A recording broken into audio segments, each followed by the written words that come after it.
Welcome to Lost Relation Chronicles. My name is Brad Collins, and I'm 36 years old. I used to work as a computer security specialist, but I'm now a very successful published author of young adult and romance fiction. When I was 34, while driving to my mother's house, I skidded on some black ice. At the time, I had been married to Laura Collins for 6 years. She was 32 when the accident happened and has always been a vision of beauty, with exotic features, long straight brown hair that reached her shoulder blades, bright blue eyes, and a smile that could light up any room. I met Laura when I was 24. I had just finished a client meeting at a restaurant and was walking out when I heard a commotion a few cars away from mine. It sounded like someone in pain. So I went over to investigate and found a young woman on the ground, clutching her swollen ankle. I went to her and told her to relax and take a couple of deep breaths. As I saw her visibly relax, I picked her up and parked her in the grass so a car leaving the lot wouldn't hit her by accident. Then I called 911 and told the young lady that I was going back into the restaurant to get some ice. I assured her I would be back ASAP. As I got a large towel full of ice and left the building again, I could hear sirens in the far distance. We were in a very busy area of the city, so I just hoped they were coming for her. When I got back to her, she was shivering. After I got the ice wrapped around her ankle, I ran to my pickup and got a moving blanket that I keep for ground cover for if I have a breakdown on the road. I covered her with the blanket and talked softly to her to calm her somewhat. I had just about got her calmed down when the EMTs showed up. I backed away, and I could see I wasn't needed anymore. So after giving the first responders my contact information, I left. I was at work the following Monday and getting ready to go on a client call when I was summoned to the office. When I got there, I was surprised when the young lady from the restaurant was there with a walking boot and crutches. My boss, Dean Walker, introduced me to his niece, Laura. Looking toward the young lady, Dean said, "Here he is, the man you were looking for." Then he turned to me as I walked in. "This is Laura, my niece.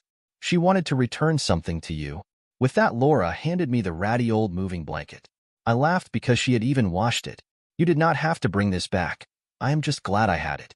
It looked to me like you were going into shock, so it was a no-brainer that you needed warmth. How bad is your ankle? I hope it is just a sprain." "Yes, it's a bad sprain, but not broken. I'll be in this boot and crutches for a couple weeks, and the boot alone for a couple more. I wanted to thank you for your help. The EMTs gave me the information you gave them." Then when I told Uncle Dean about my falling off a curb and the name of my rescuer, he laughed so hard he had tears in his eyes. After I explained that I had a priority call to go out on, we exchanged phone numbers and I promised to call her as soon as I could. That was the start of a great dating relationship. I called her that evening and we talked for a few minutes and talked about getting together for a date. I took her to a nice restaurant and we had a nice talk. She told me she was 23 and had just completed her bachelor's degree in business management. She was currently working as an administrative assistant for an executive for a local manufacturing company. She also told me she liked live music of most types and live theater. As we parted that night, she asked if I wanted to date again. I said yes, and told her that I would call as soon as I was not on call. I explained that the business that I worked in was a 24/7 concern, and each technician and engineer was on a rotating on-call schedule. For the next week, it seemed that any problem that could happen to a computer system happened to our clients. When the week ended, I had put in almost 60 hours, and I was exhausted. Saturday, the rotation changed, so I called Laura. I told her of my rough week and asked if she minded if I just brought her to my house and cooked her dinner, and we watched a DVD. She thought it was a great idea. We had dinner and watched a Game of Thrones DVD that was about a third of a season. We dated for about 6 weeks, and I took her back to the same restaurant that we went to on our first date. When I took her home that night, she told me she loved me and that she wanted exclusivity or for us to stop dating. She got an angry look when I tried to stifle a laugh. "Honey, I'm sorry for laughing, but I have been exclusive since I rescued you, and for about a year before. You are the only lady that I have any interest in. I love you so much that there could be a parade of Playboy bunnies walking down the street and I wouldn't notice them if I was with you." She smiled, kissed me goodnight, and went inside. We dated for a couple of more months, and on her birthday, I asked her to marry me. She said yes. It seemed that this was a good time to meet the parents. My parents and my younger sister loved Laura. They thought she was wonderful and that I was lucky to have found her. A brief but significant bit of trouble came when I was introduced to her parents. Her father was not thrilled that I did not get introduced before we were engaged. Laura started to say something when her mother stopped the inquisition with the words, "You a hole." An attitude like that is what drove Laura away. She came back to have us meet the man she loves, and if you can't be civil, get your butt out of this house until they leave. He looked at me with undisguised hate. I just took Laura's hand and walked her out of that room. I said, "Laura, I love you with my entire being. You make the air I breathe sweet. Please don't take this wrong, but I will not go back in that room and will leave if your father is there. I know they are your family, but if your father is that dead set against me, we will be starting our marriage with a big problem. Please don't leave without me. I will go tell Mother we are leaving, and I will be right back." With that, she went back in the living room. I heard some yelling in Laura's voice. "You prick, you have to ruin everything. That man, who I love, and there is ready to leave without me if you don't leave. I will not force you to leave your own house, but I will never come in this house when you are here again. You will not be invited to the wedding. You will not walk me down the aisle. You will not give me away. I will not miss you. Your not being there will not be noticed by me, but it will be noticed by others. My mother is welcome, you are not." With that, she came back in the room where I was and grabbed my arm and we left. Laura said the only reason she wanted me to meet them was tradition. As to who would be the stand-in for her father, Aunt Laura's husband Jeff would do the honors. Well, Aunt Laura and Uncle Jeff were pleased and happy for Laura. They genuinely liked me and made me feel right like one of the family. When they heard from my Laura about the confrontation, they were not surprised. Plans for the wedding were in full swing when I got hurt on the job and I was hospitalized or in rehab for most of a year. I had a broken back, hip, one arm, and both legs. I also managed to injure my groin to the point I was sterile. I was in a company car on the way to meet a client when a truck lost its brakes and T-boned my car in the driver's side door. The trucking company was bankrupted by the settlement I and the company got. It seems they knew the truck had faulty brakes and had been skimping on maintenance on vehicles. It was while I was in rehab that I started writing to relieve the boredom. My boss thought they were very good and sent several of the romance novels off to a publisher. I received a substantial advance and a contract for 5 more books. Then my sneaky boss sent the same publisher the young adult books, and I got another somewhat smaller advance and a contract for 2 more books. I would always need a back brace and walk with a limp. Laura stuck with me through it all. She was a brick even when I encouraged her to find someone who would not cause her the heartache and pain that my injuries had caused her. Because of the monies from the accident and the royalties from my books, I was advised to protect myself. I had a trust fund set up and had my royalties added to the legal settlement. I also had my lawyer write a prenup. Laura signed it without any protest. About 30 months after we became engaged, we were finally married. It was a wonderful wedding. The honeymoon was great, and other than a sore back from the long drive, I was fine and in love.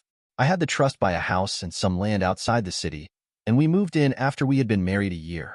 Life was good, and things were moving along nicely when about 5 years after we were married things changed. That October her boss retired, and the company replaced him in November with a much younger man. It was as if a light switch had been turned off on our sex life. For the next 6 weeks after she was assigned to him, I could have been a wart on her hand. There was no caring, no hugs, no kisses, and definitely no sex. Then one night I brought Laura home some roses and a box of the chocolates that she loved.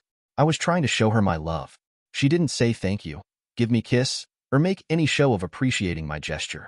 What she did do is just bubble over about her new young, handsome boss and how he was just the best boss in the world. She didn't notice I was getting pissed about all the praise. Okay, I was jealous, and probably for no reason. That night Laura asked if something was bothering me, and like a pouting little boy I said no, and went and slept on the couch. My car wouldn't start, and my company car was in the shop, so I left a note on the box of chocolates telling Laura to rent a car until I could get mine fixed. I left for work in her car. The people in the office knew something was up and walked near me as if the floor around me was glass and there was drop of a mile under it. About 2 o'clock I got a call. It was Laura, and she was crying.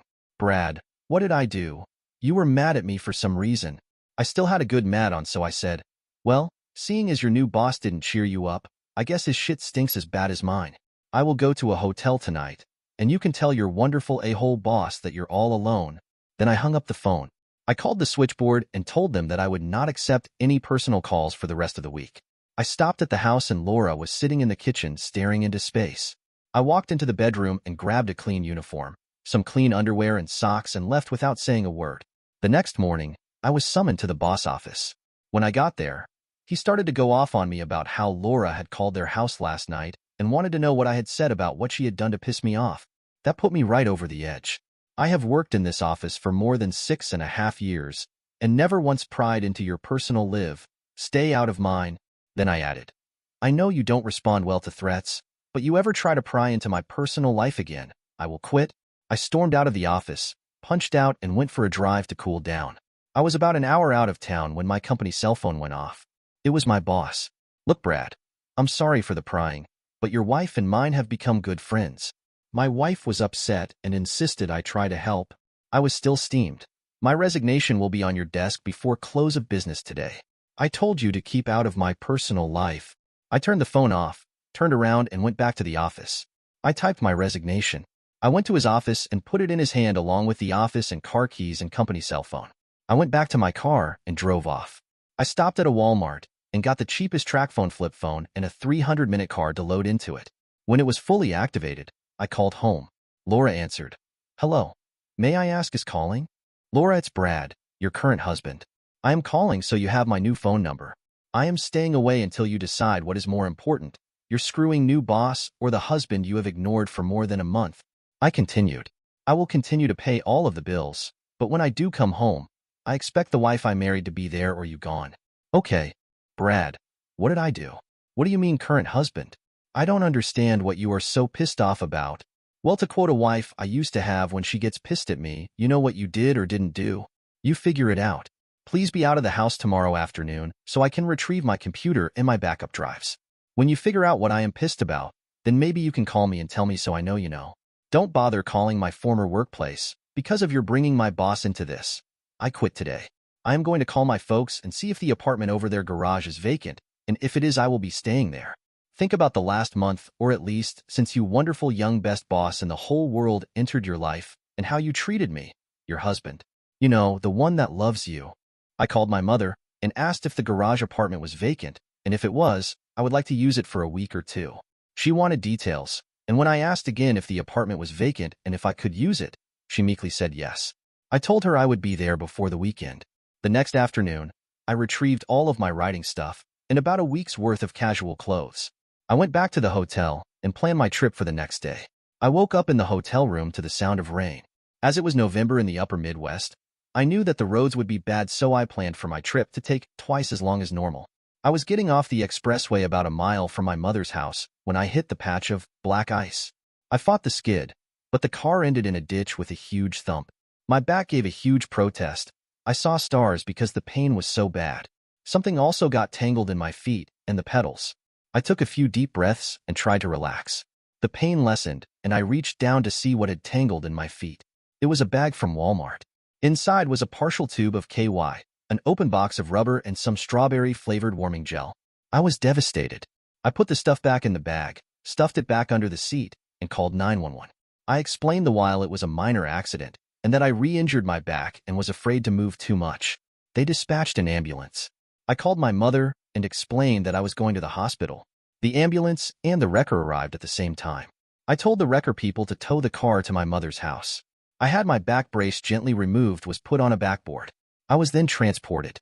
As I had arrived in the ER in the early evening, I was left in a treatment room for a period of time, and I started to think of what I had discovered. Why had Laura betrayed me? Why didn't she just tell me she wanted more than I could give her, and then ask me for a divorce? When I was finally taken in for x-rays, I was almost over my back pain, but I was bruised from the seatbelt.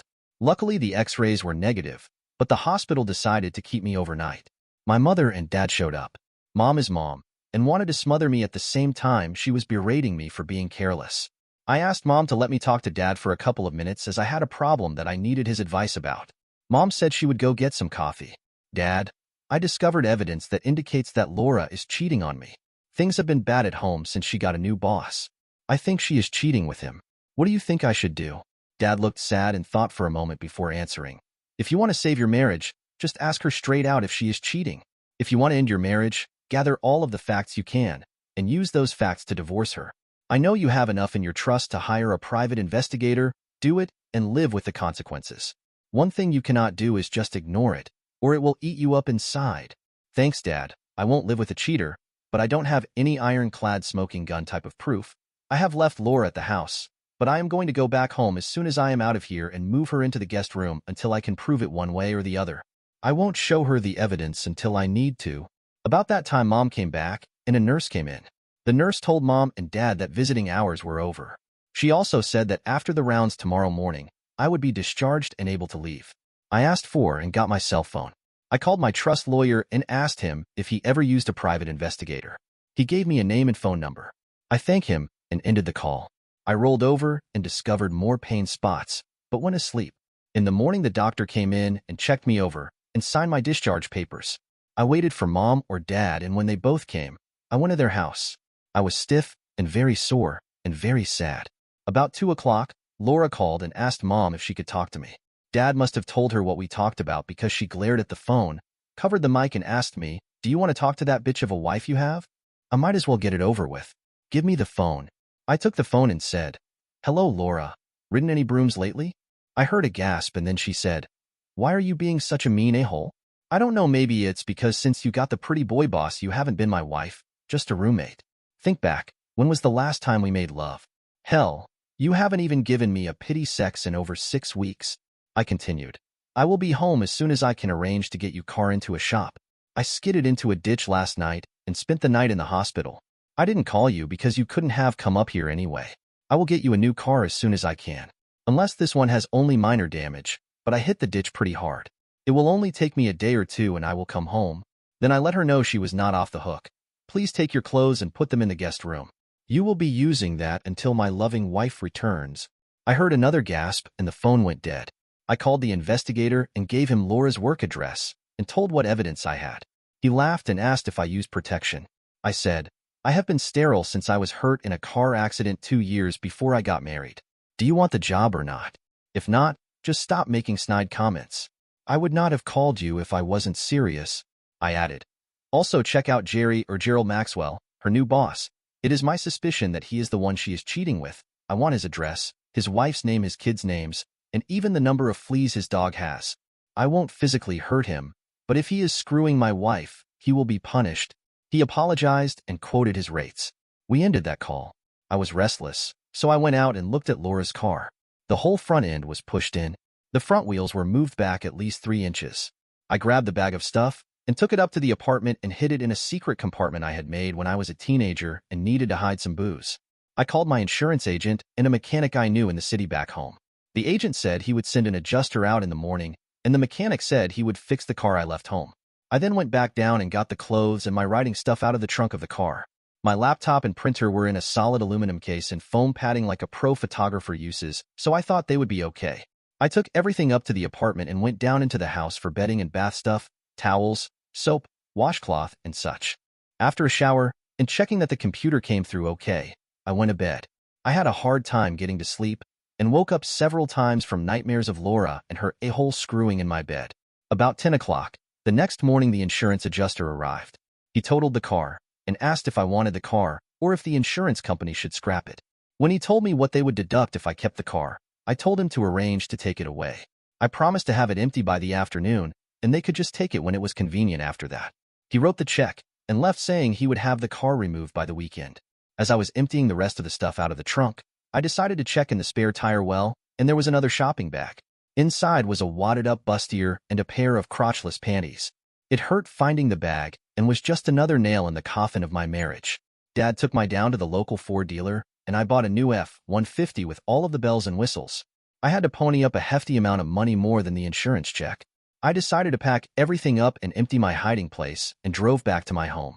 On the drive, I thought about things I could have done that caused Laura to forsake me. I also thought about what my life was going to be like when I was divorced. When I pulled into the drive, my car was where I left it, and there was no other car. When I went in the house, Laura was not home. I assumed she was at work. It was only 2 o'clock in the afternoon. The phone had the message light going. "I was Laura." As I listened, she said, "I finally realized what has made you so mad. I'm sorry, I never meant to hurt you, but I was blinded by Jerry's aura, his bullshit, and his demeanor. I'm going to stay with Aunt Laura and let you decide if there is a way we can save our marriage. I have quit that job," and I told the HR department exactly why. "Jerry will not have job after tomorrow. Please think about something I can do to get us over this. I'm sorry, goodbye." Well, that made the investigator unnecessary. Then I decided to change his focus to get the dirt on Mr. Maxwell. I called him and told him of the changes. In the bedroom, I saw that Laura had not taken any of her clothes or her grooming and makeup stuff. She did take her jewelry case and some of the cash we kept in the house for incidentals. Not much of, but a couple hundred was gone. I wasn't worried about that, but but I was struck by my clothes' fashion-conscious wife did not take any of her clothes. I wondered if she felt she had just caused a bump in our marriage. I was still very angry, but she was not here to scream at, so I just had to suffer in silence. Not my style. I called Aunt Laura. Would you ask Laura what she wants me to do with her clothes and makeup? She left a message that she wanted to know what she could do to get me to forgive her. Please tell her that forgiveness is not needed, as I will never forget the betrayal. I apologized for laying that rant on her and ended the call. I started to pack the Laura's clothes that would not be destroyed by being stuffed in garbage bags. The stuff on hangers, I moved to the closet in the small bedroom that was the farthest from the master. A small and childish gesture, but it felt good. About 7 o'clock that evening, Laura called and wanted to know where we were going in our marriage. We are not going anywhere in our marriage. You destroyed that the first time you dropped your panties for someone other than me, your once loving husband. You have hurt me and us beyond healing. I do not want to ever see you again, but you need to get back here and take your stuff before I burn all of it. Does that answer your question? Laura sobbed and ended the call. I did not hear from her for more than 3 weeks. I had her served with the divorce papers about 2 days after she had called me. The next day, Aunt Laura came and got the clothes and the 2 grocery bags with the evidence in them. She left Laura's wedding and engagement rings. When she finally contacted me, it was with the signed divorce papers and a request that she be given a chance to talk face to face. I agreed that we could meet, but it would not be at my house. I suggested that we meet at Jerry's house. I heard a gasp and the call ended. About a week after the call from Laura, I got the final report from the PI. Laura was living with Jerry, and his wife was trying to take him for everything. Now I understood why the Jerry suggestion caused a gasp. The divorce will be final in about 6 weeks. In the meantime, I'm writing full-time, and I have a college co-ed working as my paid proofreader. She lives on campus, and I send her my files, which she turns around in less than a week. I never received an explanation for why Laura strayed, but Jerry got his comeuppance. He ended up with her. Now, he'll have to watch his back for the rest of their time together. Time passes, and life moves on. Dear listeners, please share your thoughts in the comments section below, and don't forget to like, share, and subscribe. Welcome to Lost Relation Chronicles. So that's why she didn't come to the funeral, didn't even acknowledge my letter, Penny thought. She put her forehead to the cold glass in the window overlooking the village street, gazing with a detached vision at the blanket of early December snow, which was covering the street and narrow front garden with a lovely covering of white. But Penny wasn't fooled. She knew the ugliness and neglect that was hidden below the snow. She knew this would be a bleak Christmas for her, like so many of the others she had gritted her teeth through over the years while others basked in the glow of the season within the bosoms of their families. She let her shoulders sag and loosened her finger hold on the typed letter, letting it flutter to the floor. She had thought that it was because Millie still carried the resentment of their parents, their father an ever-complaining tyrant and their mother a whiny alcoholic. The estrangement had sent Millie spinning out of England to Spain, where she'd been this last decade and more, answering Penny's letters with only terse responses, not answering their father's few, complaining and judgmental letters at all. Not that Penny would have answered the letters from her father to Millie that she'd gotten a glimpse of either, full of bitterness and judgment for Millie having gone off with a foreigner and not, to anyone's knowledge, having ever married him. Penny knew why Millie hadn't married Rodrigo. He already was married, and, being Catholic, there would be no divorce even if there was no love.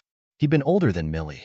Millie had let Penny know when Rodrigo had died, but her father had been so bitter about it that neither one had bothered to tell him. Now this letter, from a hospital in Lugo, Spain, from some sort of patient representative, a sister someone or other. Penny's father buried not more than a week in Penny, who had taken full care of him at his village house during his last 2 months, only now beginning to wrap up his affairs and go back to her job in the bookstore. It was the Christmas season. The bookstore would need all of its employees pulling overtime. They hadn't been kind about holding her job for her while she cared for her father in his last days, certainly not considering how much time and effort she'd given them for over a decade. The bookstore was her total life now, but it didn't seem like she meant that much to the bookstore. The problem was that now the hospital in Spain wanted to send Millie back to her house. There wasn't anything they could do for her. The cancer was too far advanced. She was insisting on going home to die. But there had to be someone there to receive Millie and take care of her. Penny was the only relative of hers that Millie had identified on her admittance forms, and she claimed there was no one in Spain to take care of her. Penny knew, though, that her job wouldn't be held for her to allow her to attend another relative through a terminal illness, certainly not during the Christmas season. With a sigh, Penny reached down and picked the letter up off the floor. Family was family, no matter how estranged. She sank down into the chair at the old secretary, read the address at the top of the letter and the sister's name, and began to write her return letter. Penny hadn't expected to be met by anyone at the airport in Santiago. She'd sent her flight number and arrival time in the letter telling Sister Noela at the Lugo hospital she was coming, but she hadn't received an answer. But there was a younger man, at least young in Penny's mind, as she was a bit past 30 herself, standing in the reception hall, waving a sign with her name on it. How many Penelope Stanleys could there be coming off the same flight in northwestern Spain? "Sonora Stanley," he asked rather hesitatingly when she came and stood in front of him and pointed to his sign.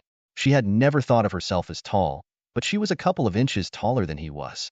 Other than that, he seemed normal and was supporting an engaging smile. He was dark-haired and a bit swarthy, but quite presentable.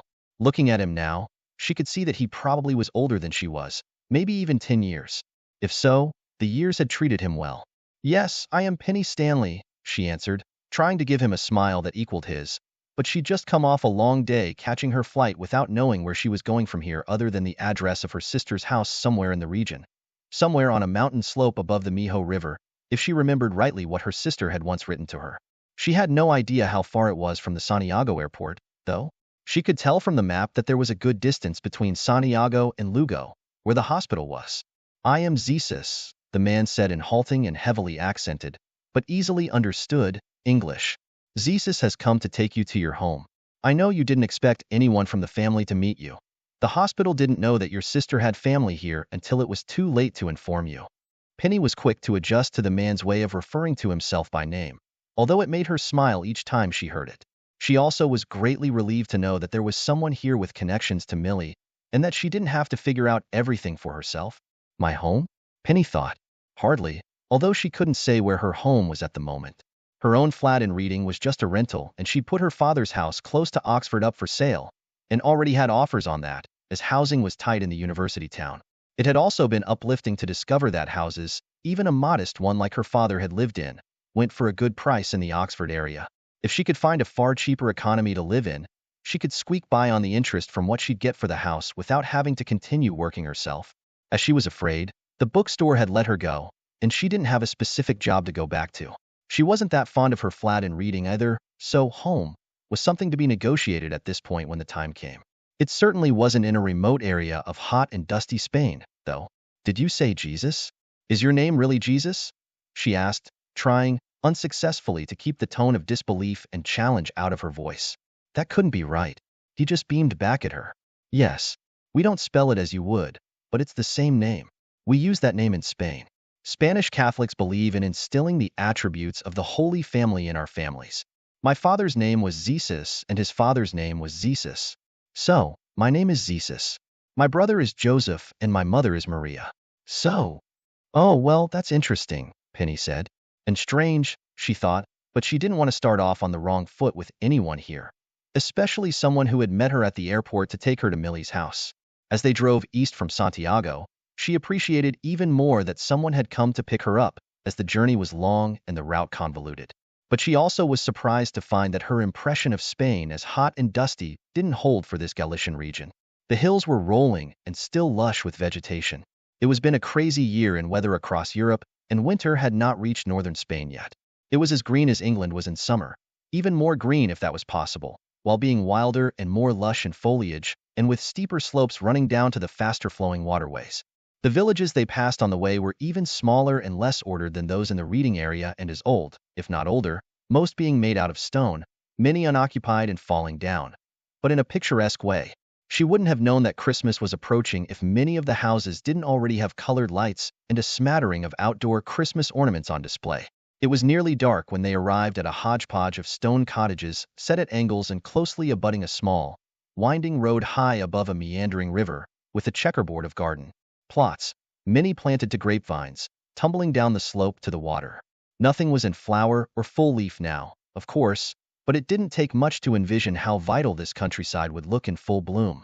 "Fincas," Jesus explained as he maneuvered along a road, hugging the side of the mountain, and observed Penny looking down at the pattern of small plots. "Fincas?" "Yes. Through the centuries, family holdings of the fields became divided and subdivided, and families intermarried to the point that everything is divided into small plots. Fincas, And a family now could have a series of the plots located separately so that they have to do more walking than tending of the plots to cover them all in a day. Sonora de Perez has several of the fincas down there. Sonora de Perez? Yes, your sister.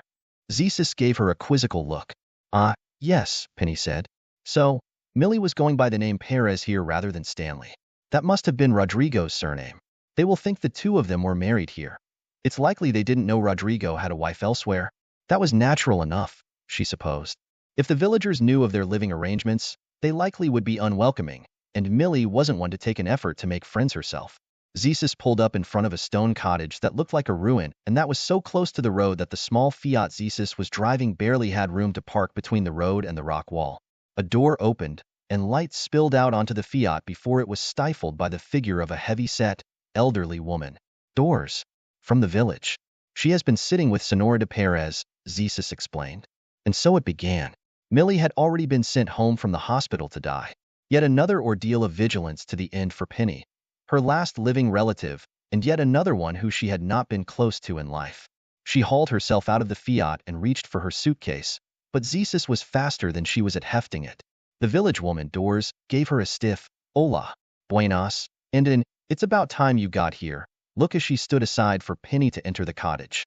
The two women had barely acknowledged each other at the door before Doors had turned to return to the sick room, and Penny's attention had been arrested by seeing a decorated Christmas tree beside a fireplace in which a fire had been laid.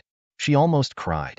She hadn't had time to even think about decorating a tree before she'd left England. Seeing where her gaze was turned, Zesis gently said, "Christmas trees are important back in England. We thought." Yes, thank you, Zesis. It's lovely." And indeed it was. Already the heaviness that had been weighing her down for what it seemed like years was lifting. "Now, maybe I should see my sister," she said, pulling herself back into reality. Millie had settled down at last, the effects of the morphine finally having taken hold. Penny had held and rocked her just as she'd seen the village woman, Doors, doing while Zesis was showing her around the cottage. There hadn't been much to see inside the house, and it was a work in progress, although the progress part of the work was well done. There was the main room that served as living room, dining room, and kitchen. This room, as well as Millie's, off to the left as the cottage was entered, had been tastefully renovated with some sections of the wall being stone and some white plasterboard. The plasterboard sections were hung with abstract landscapes that obviously were from the village area and were masterfully done. Lights hung over these, the only lighting in the room other than the glowing Christmas tree, to which Penny's eyes frequently wandered in appreciation. Millie's bedroom was large, with a similar wall treatment. A modernized bath and large walk-in closet were on the street side of this wing, and the bedroom opened up onto a stone terrace that ran the full length of the house on the back, with a view down the slope to the Miho River and up the mountainside on the other side of the narrow river valley. The room to which Zesis had taken Penny's suitcase was on the other side of the house. Her bedroom was small, but also opened out onto the terrace and back. The walls were just stone, and the room obviously hadn't been renovated yet. A primitive bath, entered from both sides, separated it from a room, also not renovated, on the front of the house, which obviously was an office and catch-all room. From the art supplies strewn about, it also had once been used as an art studio. The unfinished paintings were by the same hand as those on the walls in the renovated part of the house. Rodrigo? Penny wondered. She couldn't think of Millie as having artistic talent, but she was having difficulty remembering anything about Millie, who was nearly 10 years Penny's senior and had left England and, as she put it, the clutches of her family, when Penny was too young and alienated from the family herself to pay much attention. She didn't know any more about Rodrigo, other than that Millie said, when she left, that she'd follow him to the ends of the earth if she had to. As Penny remembered it, her father's major objection, her mother was too deep into the bottle to voice much of an opinion one way or other, was that Rodrigo had been a good 10 years older than Millie was, and was a foreigner and a dreamer. Being a dreamer obviously was a sin in Penny's parents' eyes. Doors, in a language Penny couldn't fathom and that didn't seem like Spanish, which Penny had some familiarity with, attempted to convey Millie's painkiller injection schedule to Penny. Zesis, who said Doors was speaking Galician, more like Portuguese than Spanish, interpreted as best he could. Penny managed to get across that she knew all about applying the drugs, as she had just been through that with her father and only needed to know the schedule. When that had been dispensed with, she suddenly found herself alone. All alone, sitting beside a lowly moaning woman who was a mere bag of bones version of the sister she had known so little and so long ago. All alone in a stone cottage, perched on a mountainside who knew where. All alone, Penny had to make frequent trips out to the living room to look at the Christmas tree to keep from sinking into depression. When Millie's breathing became regular, Penny rose from beside the bed and started to wander more purposely around the small house. The light was dim in the main room other than around the Christmas tree. She went to the refrigerator, which was almost bare. What would they do for food? She wondered. Where could she get some? How could she get some? There was a jug in the refrigerator, and she quickly ascertained that it had wine in it. She found a wine glass. There didn't seem to be any dearth of wine glasses in the kitchen. Millie quite likely was her mother's daughter. But Penny wouldn't be catty about that at this moment. She couldn't think of anything more that she wanted, no, needed, at this moment, than wine. She poured herself a glass, pulled a throw blanket off the back of a sofa to wrap around herself, wandered out onto the terrace, and sat in a patio chair there. The moon was full and picked out the checkerboard pattern of fields. What Zeus had said were fincas, cascading like folds in a blanket, down to the ribbon of water below, reflecting the light of the moon. She sighed. The view was divine. The wine was delicious. After a few minutes, though, she shook her head. She wasn't anywhere close to be in the mood to be seduced by this wild and primitive country. She was still in the mood to feel sorry for herself, and at a loss of how she could be expected to carry on here. She rose and walked back into the house, letting her feet carry her to what had been the studio at the front of the house, with its intriguing mysteries. It wasn't just the stacks of paintings, many unfinished, to explore. When Zeus had breezed her through the room before, she'd seen that there was an old secretary desk there with papers strewn across the top. She'd even seen the envelope with her name on it, propped up on the base of the desk lamp. She sat at the desk and fingered the envelope. She returned it to its resting place and took a swig of her wine. She wasn't ready to face whatever that said yet. Her eye went to a couple of folded pages that looked like documents. The thicker of the two seemed to be a will. Ah, good, progress, she thought. Whether there was one, and where it could be found had been a worry in the back of her mind all the time she was flying here. She had no idea what, if anything, Millie had to leave behind, let alone who she'd leave it to. She only knew that she'd be left doing something about it. She had kept forcing those worries into the background, as being ghoulish to be thinking about yet. She folded the official-looking document open now. It was in Spanish and hard to decipher, but she saw Millie's name, with the surname Perez and her own on the first sheet. There were 3 sheets of paper, the other 2 with Millie's name but someone else's, a different name on each sheet. There were lists of bequests, probably of property, under the names on each sheet. The light was too dim to make it all out, but the listings weren't identical. They seemed to be for different property. Just then, the other legal-looking document was disturbed and fell open. This too was in Spanish, but this was more identifiable. It was a marriage certificate. The names on it were Rodrigo Perez Varela and Millicent Stanley de Perez. It was dated some 6 years earlier. So, they were married. But Millie had never thought to notify either their father or Penny. Why would Millie keep this from Penny? Millie had communicated rarely and then only tersely, but Penny had regularly. But then, no, she hadn't. She'd followed Millie's lead more than 8 years ago. She'd stopped writing too because little was coming back, and that was before the marriage. Still, Penny reached back for the will to more closely examine that, but just then the lights went out. Her first thought was what sort of backwater place was this that cut the power at night? That was her second thought too, but then she thought, oh well, she was exhausted anyway and had experienced too much today already. She downed the last of the wine in her glass and felt her way through the connecting bathroom to what would be her bedroom, just barely tolerable in its unrenovated condition. Groping around, she found that there was a candle in a holder on her bed stand, with matches beside it. She took this as further evidence that the power was routinely cut at night in the village. The candle gave her enough light to pull nightclothes out of her suitcase, use the primitive bathroom facilities, and climb into bed. She was awakened sometime after dawn by the cries of pain coming from across the house. Damn, she thought, looking at her clock and springing out of bed. She'd missed the injection schedule by an hour. Her first testing with taking care of her sister, and she'd bungled the time by an hour. Millie must be in deep pain. Injecting the morphine and getting under Millie and rocking her body until the cries and sobbing subsided took longer than Penny had imagined it would. Doors had been so good about it the previous night, and Penny was so clumsy. Penny would give anything to have the old village woman here now, and she was sure that Millie thought the same, to the extent that Millie could think anything. Millie was lucid, though. For a brief moment or two between the painkiller deadening the pain took effect and put her into a merciful, painless dreamland. It was just a moment of recognition. Her eyes turned to Penny, and a voice Penny recognized across the years weakly said, "Penny, you've come?" Penny castigated herself later for her response. Automatic, unthinking. "You were married, Millie. You didn't tell us." Millie's eyes went dull. She muttered, "You wouldn't have cared if I did," and she turned her face to the wall and was unconscious. Sitting there on the side of the bed, the frail body of her older sister still in her embrace, Penny began to cry silently. She rocked her sister's inert body back and forth, murmuring over and over again, "I would have cared. I would have cared." Getting control of herself, she worked her way from underneath Millie and arranged her sister as comfortably as she could be in the bed.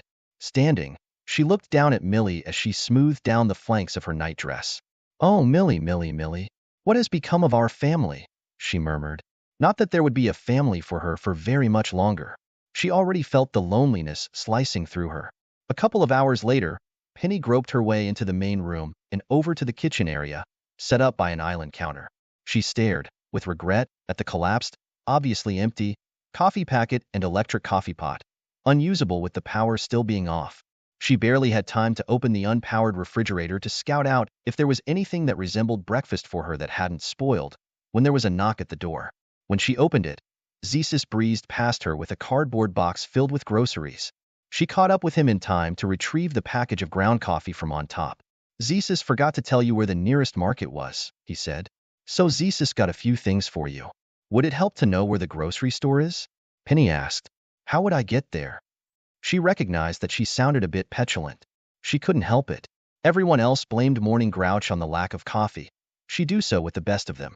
Was she the only one to realize how marooned and out of her element she was here? "There's the Renault. You can drive when you've found the way." "The Renault?" "Yes, under the terrace. The garage. Do you know how to drive?" "Yes, of course." "The refrigerator isn't working," he said, the door open, the light inside not on. "No, the power hasn't come back on," Penny said. "Come back on? How did it go off?" "You don't lose power at night in the village?" "It's been off since last night." "No, we don't lose power at night." "Do you have your power cut at night in England?" "No, of course not. We don't either. Here. Zesis will be back soon." He handed her the half-unloaded box and disappeared through the front door.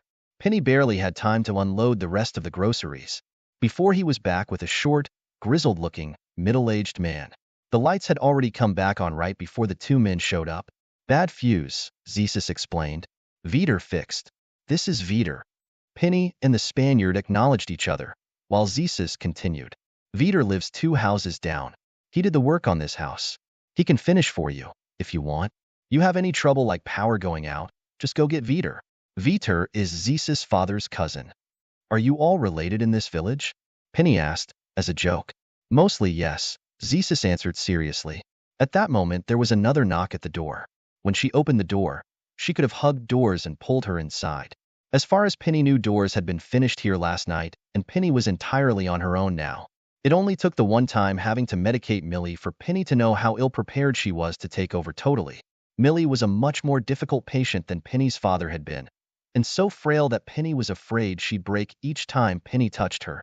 Penny didn't hug the woman, though, not only because Doors was still taking on a stern countenance, but also because the old woman was holding a basket in front of her. Behind her was another woman, thinner and taller than Doors, but still elderly. She held a large oblong loaf of bread. Handing Penny the basket, Doors marched past her and straight to the bedroom, where, on cue, Millie was rousing and beginning to moan in pain. The other woman stopped in front of Penny, smiled shyly, perched the loaf of bread on top of the contents of the basket, and then continued on past to the kitchen counter. "Maria," Zesis explained to Penny. "She'll help tidy up the house." And, after another shy bob, Maria started doing just that, giving the door into Millie's bedroom a wide berth. "Now, Zesis will be back this afternoon to show you where your fincas are. Where's something you can work in a garden in? The weather has been strange this year. Whereas you were getting winter in England, winter hasn't appeared here yet this year. We haven't had a frost yet, and the weeds know that. But I'll have my sister to take care of. This is not a sprint, Sonora Stanley.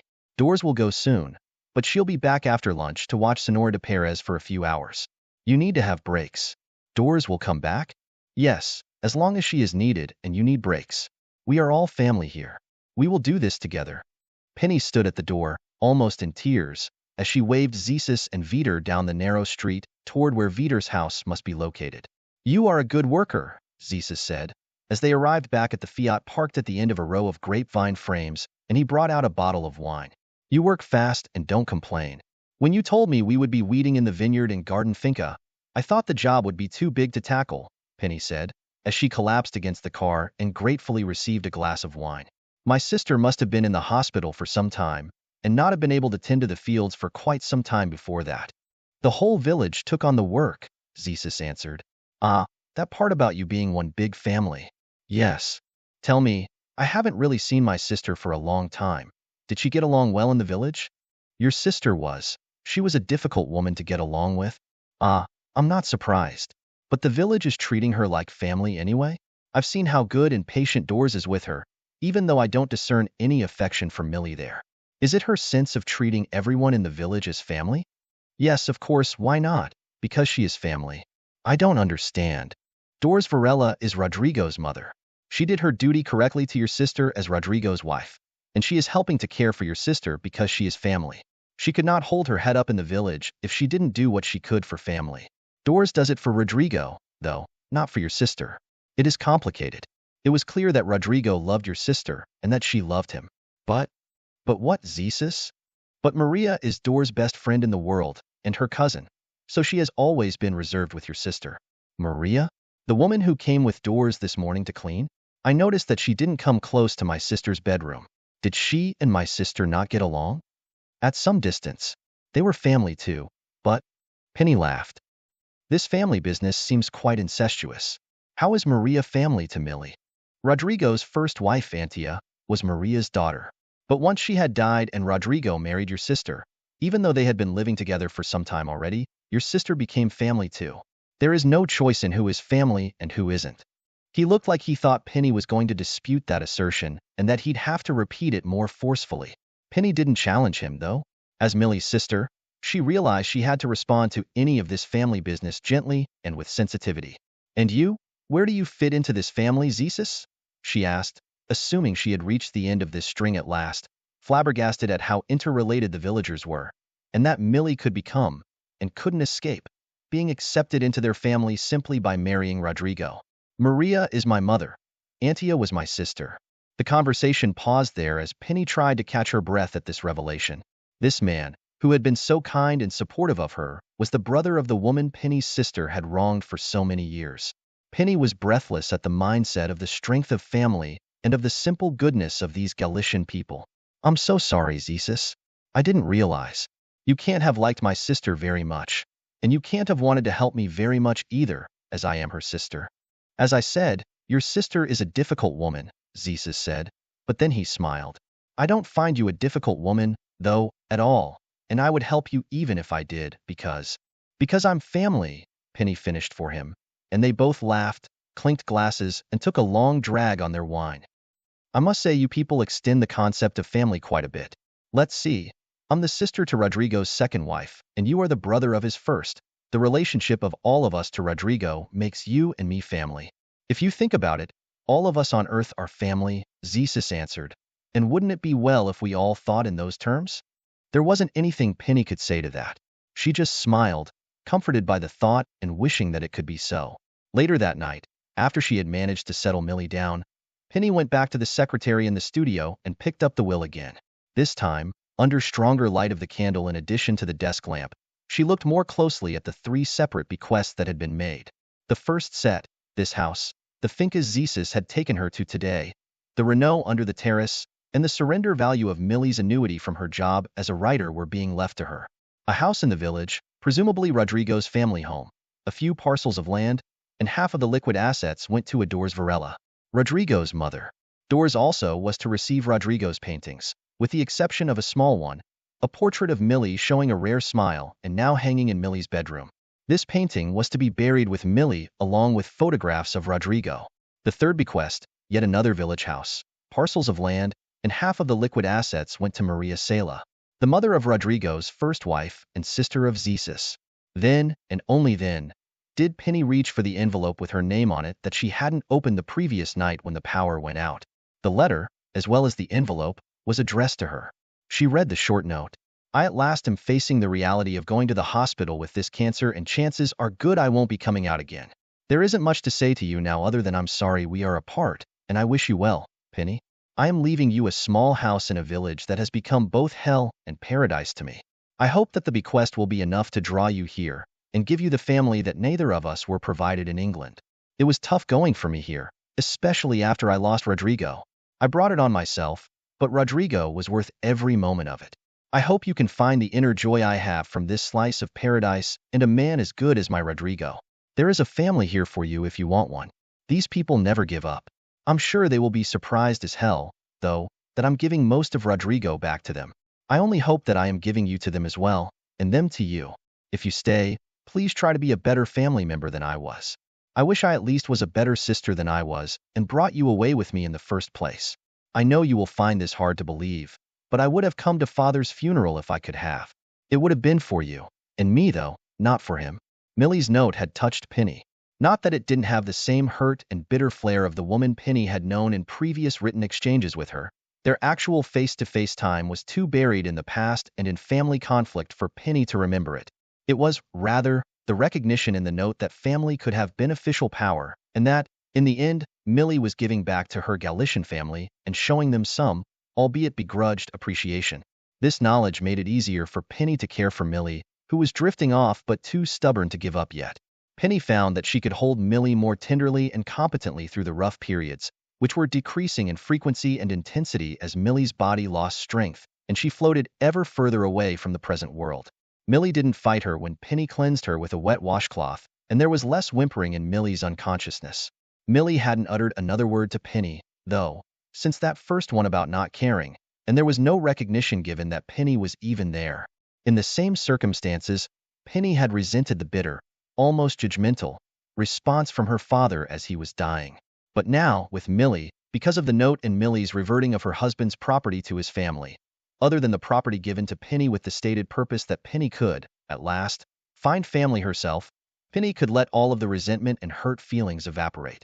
She was better prepared now, just make her sister's last days as comfortable for her and loving for both of them as possible. Each day Doris and Maria appeared in the afternoon to relieve Penny for a couple of hours. Penny came to see Doris' stiffness as just her way, and Doris was nothing but kind toward both Penny and her sister. With each visit, Penny was picking up another Galician word to use in communication with Doris, and Doris was managing an added English word herself. It wasn't lost on Penny that in all the years Millie was with Rodrigo, Doris must have resisted learning any English to aid communication with Millie, and yet she was making an effort to meet Penny halfway. Maria frequently attended with Doris and puttered around the house, cleaning what hadn't gotten dirty and giving Penny shy but friendly looks, but not going near the room where Millie was drifting away. This also wasn't lost on Penny, that Maria had such strong ties with Doris that she wouldn't let her friend handle this alone, and that she openly accepted Penny even though Penny was the sister to the woman who had snatched the husband of Maria's daughter away from her. Jesus appeared daily, too, always with some new way to pull Penny's mind and body away from caring for her sister, if only for an hour or two. Thus it was that he appeared early Friday evening, with Doris and Maria in tow, and declared that Penny was going with him into the nearest town of any size, Montfort de Lemos, to join in a regular meeting of English-speaking residents of the region for cultural pursuits in that language. Or rather, you'll be taking Jesus, he said. We'll take the Renault. You'll drive. So, this is really to get you used to driving the car here. Although it will be good for you to meet with others who wish to exercise their English. Is that why your English is so good? Penny asked, with a chuckle. Because you meet with this group? But of course. You do not think Jesus' English is excellent? Yes, it certainly is, Penny responded. Especially the quaint way of substituting your name for I much of the time, she thought.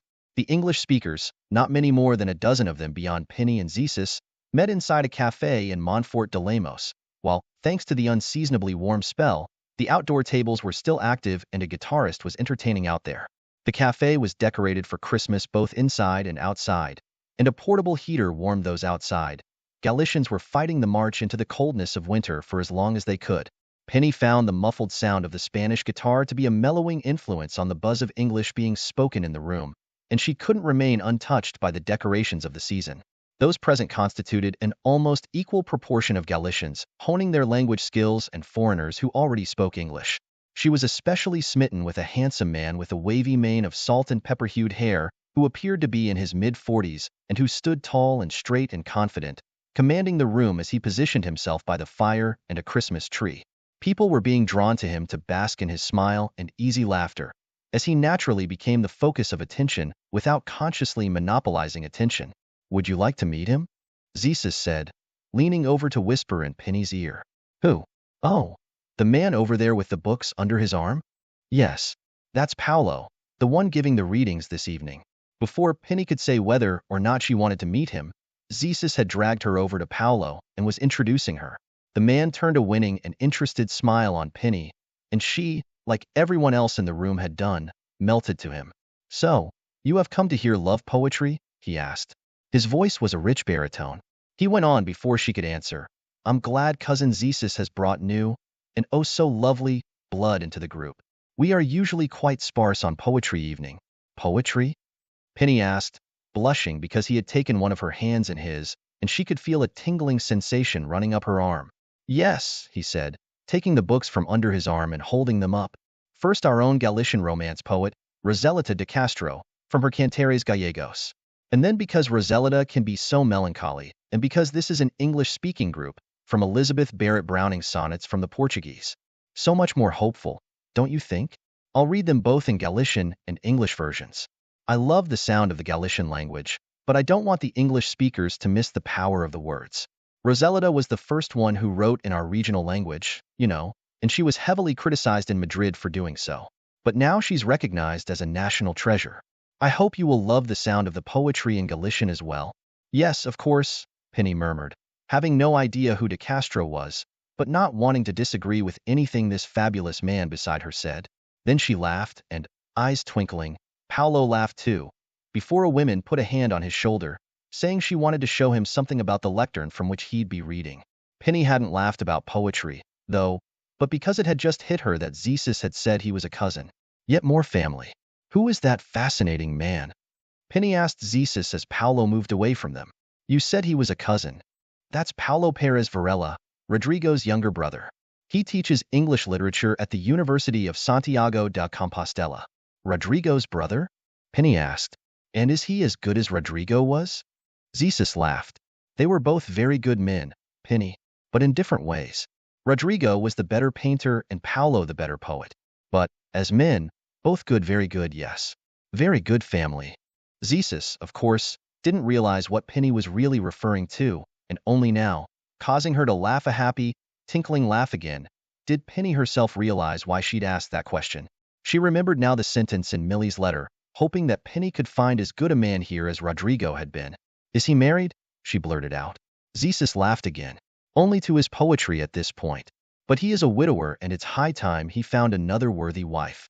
Penny turned to look into Zeus's face to see that he was giving her a sharp look. Amusement with something else in it, as well. Hope perhaps? Perhaps this outing to meet with other English speakers wasn't as random a choice of Zeus as she'd assumed. She blushed and decided she needed to change the subject. Not that she really was changing the subject. "You said that Vitor is the one who renovated the modern part of Millie's house. Do you think he'd be interested in renovating the other part too?" "I'm sure he would. Are you thinking of getting a better price for it fully renovated?" "I'm thinking of living there myself," Penny said, the answer surprising her as much as it obviously pleased Zeus. "Good," he said, and just then a waiter came up to them to get their drink orders. The waiter didn't seem to understand Penny's question of whether they had a favorite brand of local white wine. Zeus interjected with a, "I don't think he understands English. I'll ask him." Zeus speaks Galician. Jesus certainly does speak Galician, Penny thought, truly happy and content for the first time in years. She only now realized how long her elusive search for a family had been, and that she had found one for herself in Galicia, if she didn't screw this up. Or, rather, perhaps, Millie had given her a family as a last, parting gift, with an assist now from Zeus. She wasn't alone. If any people on earth understood what it meant to be Jesus people, she thought, it had to be the Galicians. Dear listeners, please share your thoughts in the comments section below, and don't forget to like, share, and subscribe. Welcome to Lost Relation Chronicles. Right now, it feels like my life has been torn apart, and I'm barely holding it together. I just need to get this off my chest, even if it's to strangers on the internet. For almost 30 years, I thought I had the kind of life that most people dream of. I married my wife, Linda, when we were young. She was 20, and I was 22. We were broken, but we were happy. We built our life together from the ground up, raising two daughters, Betty and Maria, who meant everything to me. Betty, my oldest at 26, has always been the overachiever, valedictorian in high school, graduated at the top of her college class, and now she's getting married this fall to her longtime boyfriend. Maria, my youngest at 24, is the carefree one. She's sweet, always smiling, and has been incredibly close to me since she was little. I always thought I had a great relationship with both of them. Linda and I had a solid marriage. At least, that's what I thought. Sure, we had our ups and downs, financial struggles when the kids were young, arguments now and then, health scares, but through it all, we stuck together. I truly believed we were a team, and I imagined us growing old together, sitting on the porch, reminiscing about our younger days. I loved her with everything I had. Then last week, everything fell apart. It started like any other weekday. Linda told me she was going out for dinner with Betty and Maria.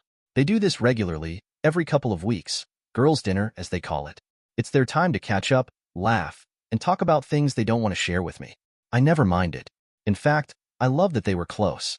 It made me proud as a husband and father, like I'd done something right in raising a family that loved each other so much. That night, Linda was upstairs getting ready, and I was in the kitchen, sipping coffee and scrolling through the news on my phone. I can remember it so clearly, the sound of her phone buzzing on the counter. It wasn't unusual. She gets messages from the girls all the time, especially when they're making plans. Without thinking, I picked it up. I'm not proud of what I did next. I didn't have any reason to be suspicious, but something made me open the message. It was from an unsaved number. The message read, "Can't wait to see you tonight." I froze. My first reaction was confusion. This couldn't be right. It had to be a mistake. Or maybe it wasn't what it looked like. I stared at the message for what felt like forever, my mind racing. Finally, I tapped on the thread to see the rest of the conversation. What I found shattered me. The messages weren't long, but they didn't need to be. They told me everything I needed to know. The texts were from her boss, and they were making plans to meet for dinner. But it was clear this wasn't just a business dinner. The tone of the messages was flirty, affectionate. There were texts from earlier that week, like, "I miss you. Once a week isn't enough." Linda replied, "I miss you too." My stomach turned. My heart started racing. My hands were shaking so much that I almost dropped the phone. This was my wife, the woman I'd built my life with, the mother of my children. She was having an affair. I didn't know what to do. Part of me wanted to march upstairs and confront her right then and there, but I couldn't. I was in shock, still trying to process what I'd just seen. I needed more information. I needed to be absolutely sure. A few minutes later, Linda came downstairs, dressed up and looking as beautiful as ever. She smiled at me, kissed me on the cheek, and said, "Don't wait up, okay?" Her voice was so casual, so warm, as if everything was completely normal. I don't know how I kept my composure, but I managed to say, "Have fun with the girls." As soon as she walked out the door, I grabbed her phone and turned on location sharing. I'd never done anything like that before. I'd never felt the need to spy on her, or anyone else for that matter. But in that moment, I didn't care. I needed to know the truth. I sat there for a while, staring at my phone, waiting for her location to update. When it finally did, my heart sank even further. She wasn't heading to the restaurant where she and the girls usually met. Instead, she was going somewhere else, a place we'd been to many times as a family. I quickly texted Betty and Maria. "What time are you meeting Mom for dinner?" Both of them responded almost immediately. Betty said, 7 o'clock. "Can't wait to see her," and Maria said something similar. They were lying. My own daughters were lying to me. I couldn't believe it. I didn't want to believe it, but at that moment, I knew Linda wasn't the only one betraying me. My daughters were part of it too. I waited a little longer, watching Linda's location. She finally arrived at the restaurant. My heart pounding, I grabbed my car keys and drove there. When I got to the restaurant, I parked outside and looked through the window. It didn't take long to spot her. She was sitting at a table near the back with her boss. They were holding hands, laughing, completely unaware that I was watching them. It felt like a knife in my chest. I pulled out my phone and took a picture of them. I don't even know why I did it, maybe to prove to myself that it was real, that I wasn't imagining things. Then I drove away, sitting in my car, staring at the picture of my wife with another man. A wave of emotions hit me. Anger, sadness, disbelief. I didn't know what to do. I didn't know how to face her, how to confront her. So I didn't. Not yet. Instead, I opened our family group chat and sent the picture. Just the picture with a simple caption. "Glad you're enjoying girls' dinner. Then I turned off my phone and drove to my brother's house. I wasn't ready to deal with the fallout. I couldn't face it yet. That night, I lay awake in my brother's guest room, staring at the ceiling, trying to understand how my life had fallen apart so quickly. I had always thought of myself as a good husband, a good father, but now I wasn't so sure. Everything I thought I knew about my life, my marriage, my family, felt like a lie. I didn't go home that night. I couldn't. After I sent the photo to the family group chat and turned off my phone, I drove aimlessly for a while before finally pulling into my brother's driveway. It was late, but he let me in without asking too many questions. He could tell something was wrong. I guess it was written all over my face. I didn't tell him everything. I just said I needed a place to crash for the night. He offered me a beer, but I wasn't in the mood. I just wanted to be alone. I spent the night on his couch, staring at the ceiling, unable to sleep. My mind was racing, replaying everything that had happened in the past few hours. I couldn't stop thinking about seeing them together in the restaurant. The way Linda smiled at her boss, the way they leaned in close, holding hands like teenagers in love. It made me sick. How long had this been going on? How had I been so blind? And then there was Betty and Maria. The way they lied to me so casually, like it was nothing. I raised them to be honest, to have integrity, yet here they were, helping their mother cover up an affair. It felt like a betrayal on an entirely different level. The next morning, I finally turned my phone back on. It immediately lit up with notifications, texts, missed calls, voicemails. Linda had called me dozens of times, and Betty and Maria had texted me as well. I didn't have the strength to go through everything at once, so I skimmed through the messages. Linda's messages were exactly what I expected. Please call me. I can explain. It's not what you think. We need to talk. I couldn't bring myself to listen to her voicemails. I knew hearing her voice would only make me angrier. Maria's messages were different. She sent me text after text, apologizing profusely. Dad, I'm so sorry. I never should have lied to you. I hate myself for what I did. Please don't hate me. Can we please talk? I'm so scared I've ruined everything. She even had her boyfriend, Josh, text me. Hey, this is Josh. Maria's really upset and having a panic attack. She's scared you'll never forgive her. Please call her. I didn't reply to any of them. I didn't know what to say. Betty, on the other hand, was a different story. Her text was short and cold. Dad, I'm sorry you found out this way, but I think you're overreacting. Don't throw away a good marriage over one mistake. Overreacting? One mistake? My blood boiled. This wasn't just a mistake.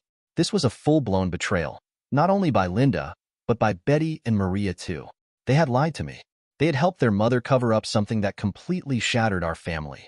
I couldn't help but replay all the times they must have lied to my face.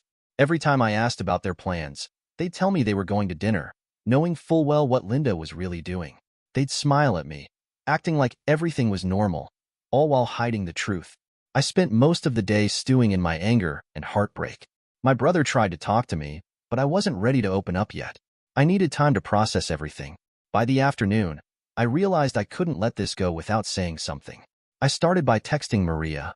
Maria, I love you, but what you've done has hurt me deeply. I need space to figure things out.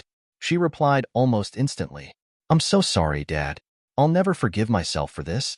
I love you so much. I didn't respond. Then, I texted Betty.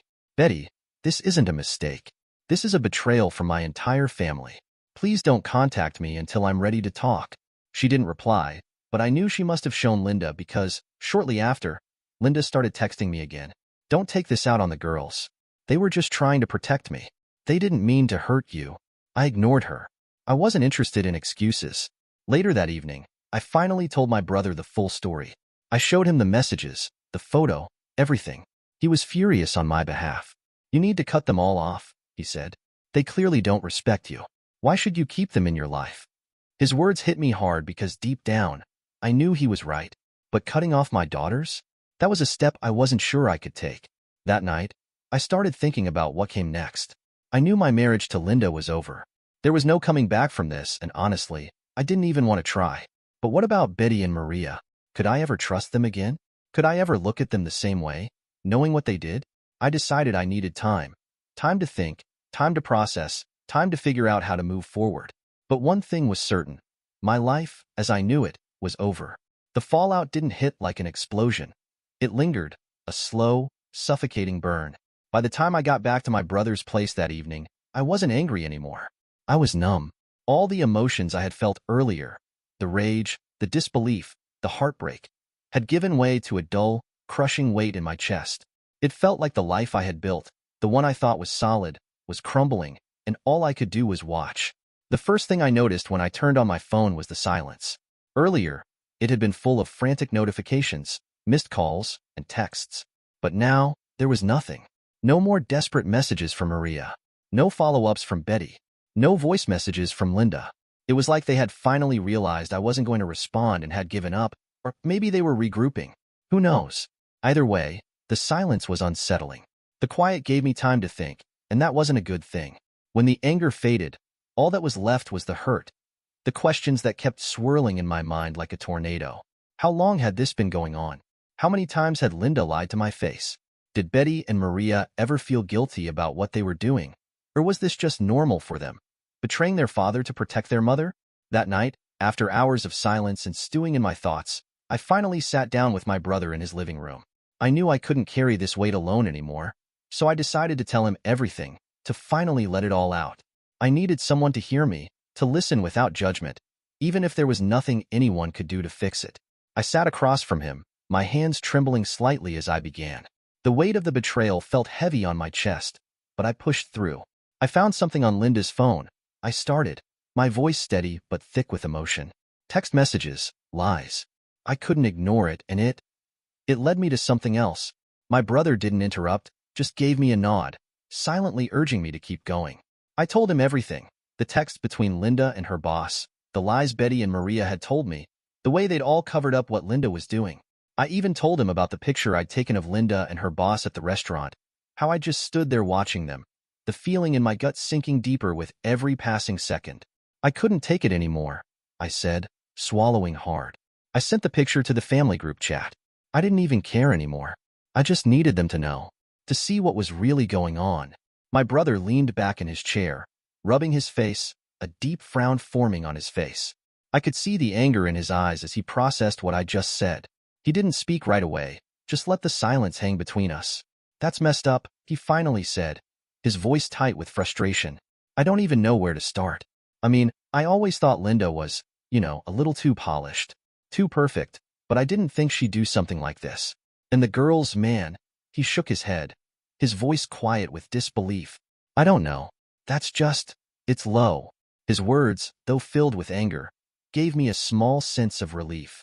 I needed to hear that I wasn't going crazy, that I wasn't losing my mind. It wasn't just me seeing things through a fog of rage and confusion. Someone else saw it too. But even though he was angry on my behalf, it didn't make the situation any easier. It didn't take away the pain, the betrayal. My brother's anger was helpful for a moment, but it was mine that had been festering for hours. I don't know what to do, man, I admitted, my voice breaking slightly. I can't even look at them the same way anymore. I don't even want to go back to that house. I feel like everything's falling apart. My marriage is over, and now, I can't even trust my daughters. They lied to me. They helped her cover it all up. My brother stared at me for a long moment, and I could see the wheels turning in his head, trying to figure out what to say, how to help. He wasn't sure either. You need to cut them all off, he said finally, his voice low but firm. They clearly don't respect you. Why should you keep them in your life? His words hit hard, and I felt a stab of guilt. Could I really cut them out like that? Could I just walk away from my family? It felt impossible. But deep down, I knew he was right. They had all betrayed me in different ways. The trust one once had in them was shattered beyond repair. I don't know, I muttered, feeling defeated. Cutting them off. I'm not sure I can do that. Not with Betty and Maria. They're still my daughters.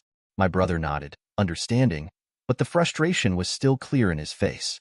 I get it, he said, but you can't let them walk all over you. Not like this. You need to take a step back and think about what's best for you. What about you, man? What are you going to do? I didn't have an answer. Not yet, anyway. I had so many questions swirling in my head, so many emotions crashing against each other. I didn't even know where to start. I need time, I said, my voice barely above a whisper. I need time to think, to figure this all out. I can't just go back to normal like nothing happened. This isn't just a mistake. It's betrayal. And I don't know how to handle that. My brother didn't offer me any easy solutions. He didn't tell me what to do. He just sat with me, letting the silence settle, understanding that there was nothing to fix right away. It wasn't about finding an immediate answer. It was about giving myself the space to process what had happened, to figure out where to go from here.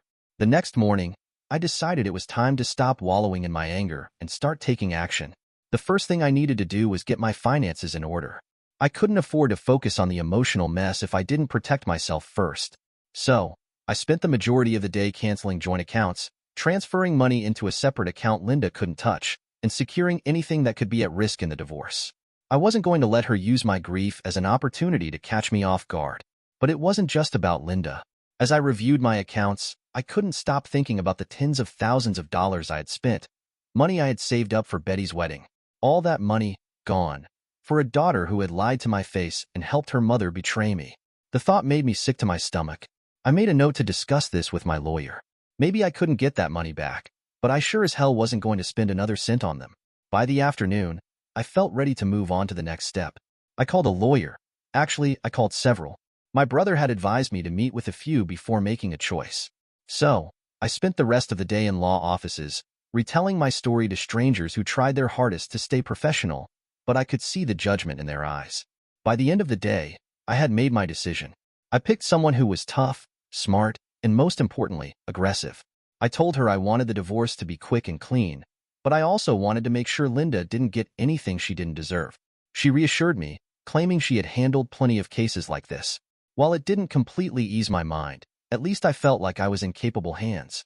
That night, as I sat alone in my brother's guest room, I started thinking about what I would say to Linda. I hadn't confronted her yet, mostly because I didn't trust myself to stay calm, and because I didn't want to give her the satisfaction of an explanation. What could she possibly say that would make any of this okay? But I knew I couldn't avoid her forever. Eventually, I'd have to face her, and when that moment came, I wanted to be prepared. I couldn't let myself get drawn into her excuses or her tears. I needed to stay focused and remind myself of why I was doing this. So, I wrote everything down, the questions I wanted to ask, the points I needed to make, all the emotions I hadn't yet processed. I wasn't sure if I'd actually say everything I'd written, but putting it on paper gave me a sense of control, like I wasn't just a passive victim in all of this. The hardest part, though, was thinking about Betty and Maria. I hadn't spoken to them since sending those texts, and I wasn't sure I could. How do you talk to your daughters after learning they've been lying to you for months? How do you even begin to rebuild trust after something like that?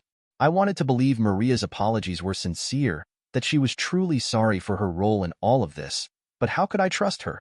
How could I believe anything she said after everything I'd uncovered? And Betty, her cold, dismissive response cut me to the core. I'd always known she was closer to Linda, but I never imagined she'd take her side in something this serious. It felt like she had made her choice, and it wasn't me. That night, I made another decision. I wasn't going to reach out to them. If they wanted to fix things, they'd have to come to me. I wasn't going to chase after them, begging for their forgiveness or explanations. They made their choices, and now they had to live with the consequences. As I lay in bed, staring at the ceiling, I felt a strange sense of calm for the first time since everything had exploded. I didn't feel completely lost anymore. I had a plan. It wasn't perfect, and it wouldn't fix everything, but it was a start. I was done being the victim. From now on, I was going to take control.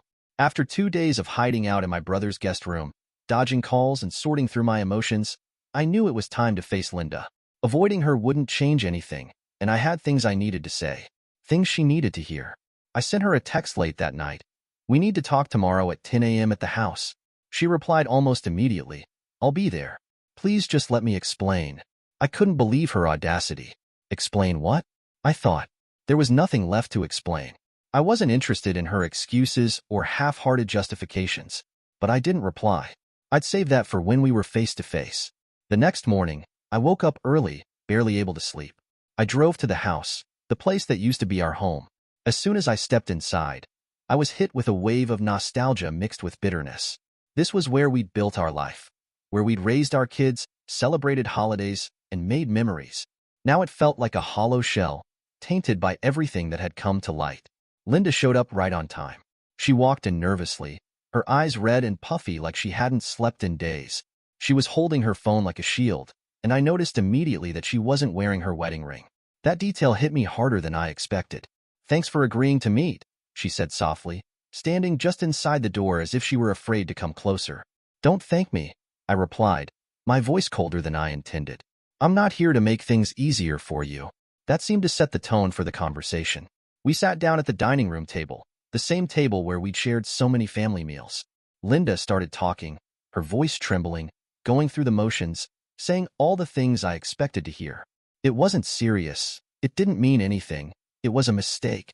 She kept repeating herself, cycling through the same tired excuses, as if saying them over and over would somehow make them true. Stop, I said, my patience running thin. I don't want to hear excuses. I want answers. She looked at me, confused, as if she didn't understand what I was asking. How long? I demanded. She hesitated, clearly trying to figure out what would be the best answer. A few months, she said, her voice faltering. Try again. I spat, fury rising in my chest. Her face crumpled as she realized she couldn't lie her way out of this. Almost a year, she whispered, barely audible. A year. The words hit me like a punch to the gut. I clenched my fist under the table, trying desperately to keep my anger in check. An entire year of lies. My voice shook with rage. A year of you pretending everything was fine, all while you were screwing around behind my back. She flinched, but I couldn't bring myself to feel any sympathy. How could I? How many times had she smiled at me, kissed me, told me she loved me, all while sneaking around behind my back? I couldn't wrap my head around it. How long have they known? I demanded, my voice tight. Linda winced, her eyes darting away. Not the whole time, she mumbled. A couple of months ago? I pressed, unable to keep my disgust out of my voice. I didn't want to drag them into this, but you did. I interrupted sharply. You made them part of your lies. Do you have any idea what that's done to me? She didn't respond. Instead, she started crying, full-on sobbing, as if that would somehow make it all better. I didn't mean for any of this to happen, she sobbed. I never wanted to hurt you, but I was so unhappy. Unhappy? My voice echoed in the empty house, growing louder with each word. You were unhappy, so you decided to blow up our family? You were unhappy, so you cheated on me and dragged our daughters into your mess? Do you have any idea what you've done, Linda? She just sat there, crying into her hands, unable to respond. And for the first time, I didn't feel sorry for her. You've ruined everything, I said, quieter now, the weight of it all sinking in. Not just our marriage, but my relationship with Betty and Maria. How am I supposed to trust them after this? How am I supposed to look at them and not see this betrayal? I didn't want them to lie to you, she whispered through her tears. I didn't want any of this. Then why did you do it? I shot back, frustration building again. Why didn't you come to me? If you were so unhappy, why didn't you try to fix things instead of sneaking around behind my back? She didn't answer. Maybe she didn't have one, or maybe she thought whatever she said wouldn't change what had already been done. After a long silence, I stood up, the decision finally clear. I'm filing for divorce, I said, my voice calm but firm. You'll hear from my lawyer soon. Please don't do this, she begged, standing up, her voice pleading. We can work through this. We can fix it. There's nothing to fix, I snapped, my voice cold. You made your choice and now I'm making mine. Before I walked out, I turned to face her one last time. By the way, don't expect me to pay for Betty's wedding anymore. She can ask her boss to foot the bill since you two are so good at keeping secrets. Her face crumpled again, but I didn't stick around to see her reaction. As I walked through the house and out the door, I paused in the hallway, staring at the family photos on the wall. There we were, me, Linda, Betty, and Maria, smiling like the perfect family. I used to love those photos, but now they felt like a cruel joke. I grabbed the nearest one, a picture from Betty's high school graduation, and smashed it against the wall. The glass shattered, and for a brief moment, I felt a flicker of satisfaction. But it didn't last. As I walked to my car, something hit me. This was just the beginning. The confrontation with Linda was over, but the real battle was still ahead. I still had to face Betty and Maria. I still had to figure out how to move forward. And I still had to confront the painful reality that the life I thought I had, the life I'd spent nearly 30 years building, was gone. The confrontation with Linda had cleared the air, but it hadn't made things easier. If anything, it made the betrayal feel more real, more weighty. The anger I felt toward Linda was sharp, but it was focused. I knew what she had done and why. And now, I was walking away. The situation with Betty and Maria was far more complicated. They were my daughters, my flesh and blood, but they had chosen her. The day after I told Linda I was filing for divorce, I decided to meet with Betty and Maria separately. I couldn't just ignore them, and I wasn't ready to completely cut them off without at least hearing them out. But I knew this wasn't going to be some casual chat. The trust between us was shattered, and I needed to know if there was anything left to salvage. I started with Maria. She'd always been the more emotional one, and her texts over the past few days had been frantic, bordering on desperate. I asked her to meet me at a park near my brother's house. When she arrived, it was obvious she hadn't slept in days. Her eyes were puffy, and she kept nervously fidgeting with her hands. As soon as we sat down on a bench, she burst into tears. "Dad, I'm so sorry," she said, her voice trembling. "I didn't know how to tell you. I didn't want to hurt you." I gritted my teeth, trying to keep my anger in check, but it was hard. "Then why did you lie to me?" I demanded, my voice sharp. "Why did you cover for your mother? Did you think I wouldn't find out?" She wiped her eyes, looking guilty and lost.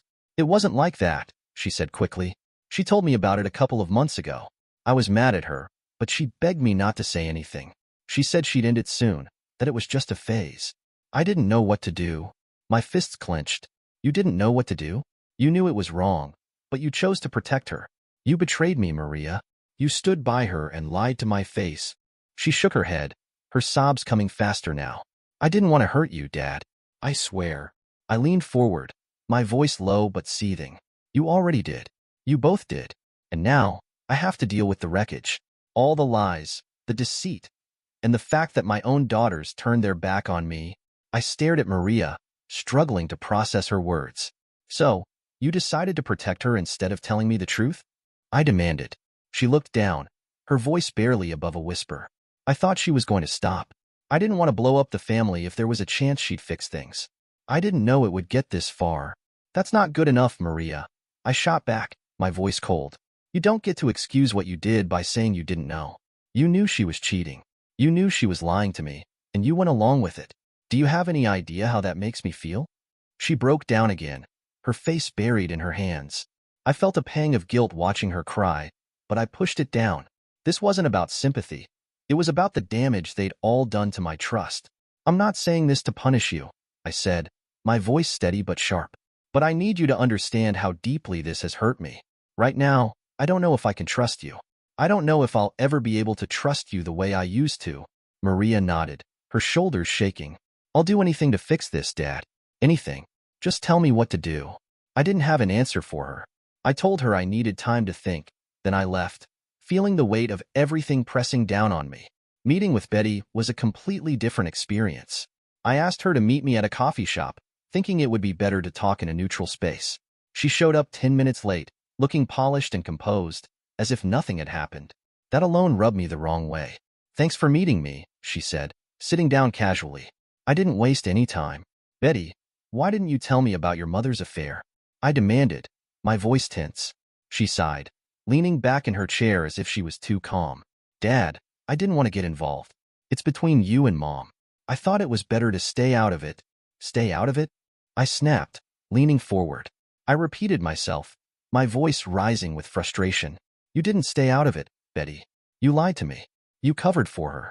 That's not staying out of it. That's choosing a side." "I wasn't choosing sides," she shot back defensively. "I was trying to keep the peace. I didn't want to make things worse." "Worse for who?" I demanded, my anger boiling over. "For me? Or for your mother?" She didn't answer, and that told me everything I needed to know. "Betty, you're an adult," I said, my voice steady but laced with anger. "You're getting married soon.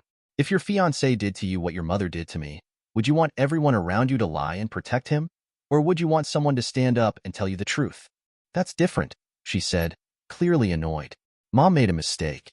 It doesn't mean you have to throw everything away." Her words hit me like a slap in the face. "A mistake? Is that what you think this is?" She did not make a mistake. She betrayed me day in and day out. "It is a mistake," she said firmly, her tone growing more defensive. "People make mistakes, Dad. You don't have to burn everything to the ground because of one bad choice." "One bad choice?" I repeated, shaking my head in disbelief. "Do you even hear yourself? This wasn't a bad choice. It was a betrayal, by your mother, by you, by Maria. And you're sitting here acting like I'm the one overreacting." "I'm not saying that," she quickly responded, her voice softening. "I just think you're being too harsh. You're hurt, I get that, but you'll regret cutting us out later. We're your family. Family doesn't lie to each other, I said, my voice tight with anger. Family doesn't cover for someone who's tearing everything apart. You and Maria didn't just lie to me. You broke my trust.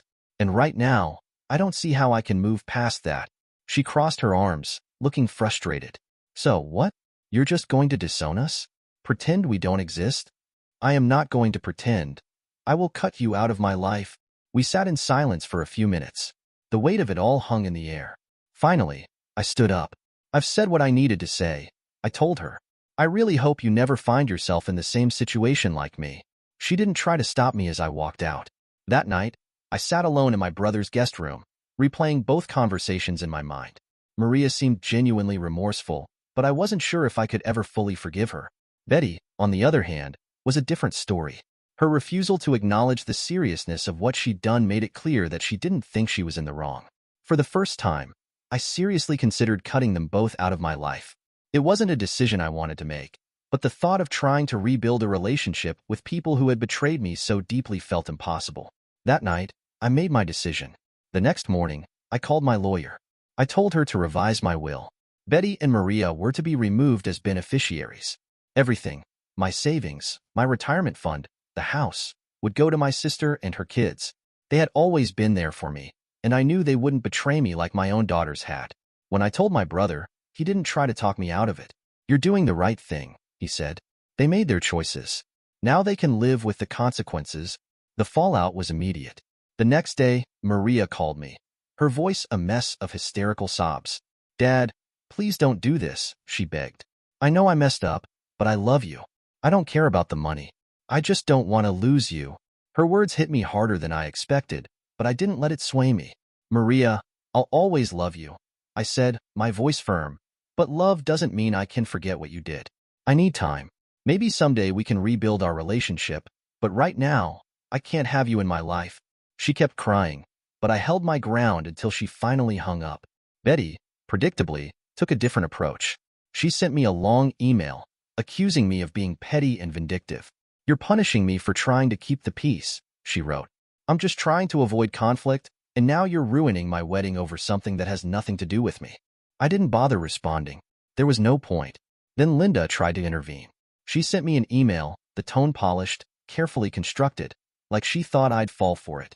She begged me not to cut the girls out of my will, claiming it wasn't fair to punish them for mistakes she made. She even had the audacity to suggest that removing them would irreparably damage the family. You're really going to play that card?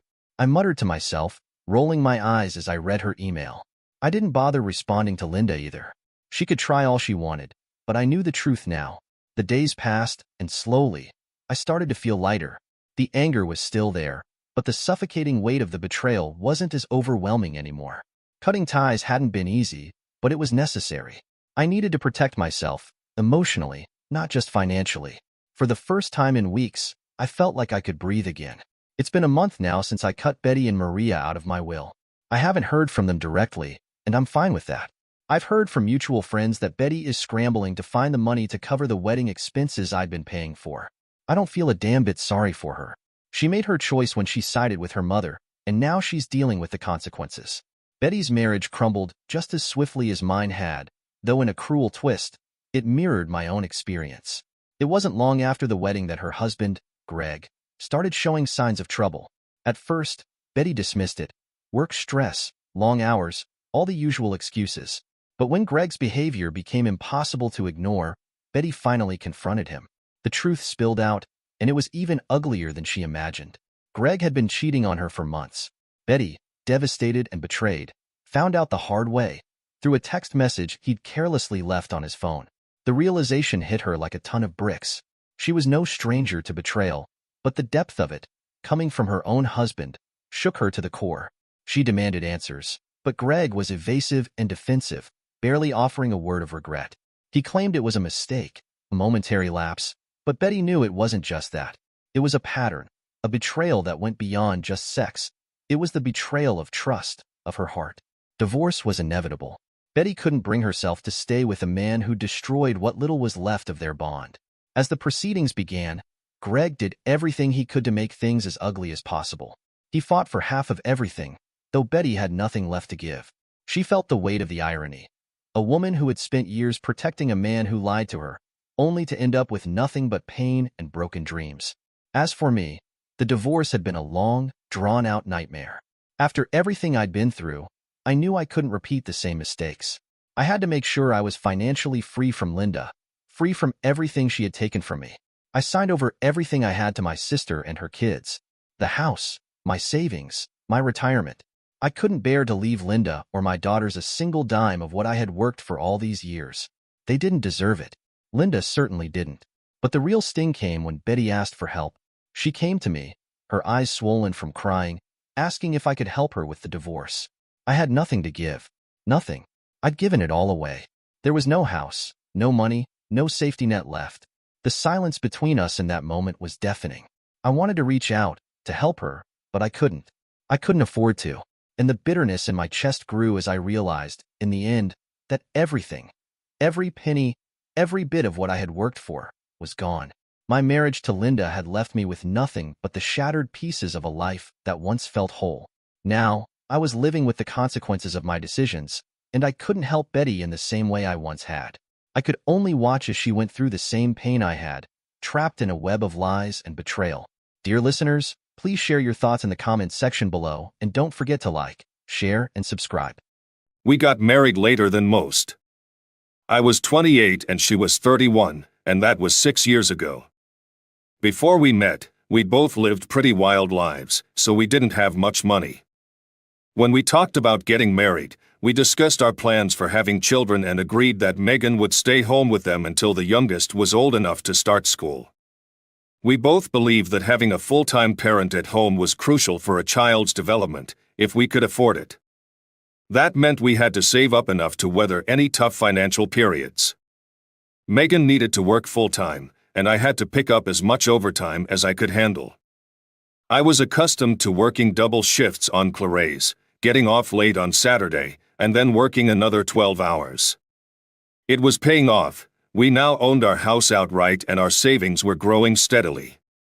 Recently, I thought we were getting close to starting a family.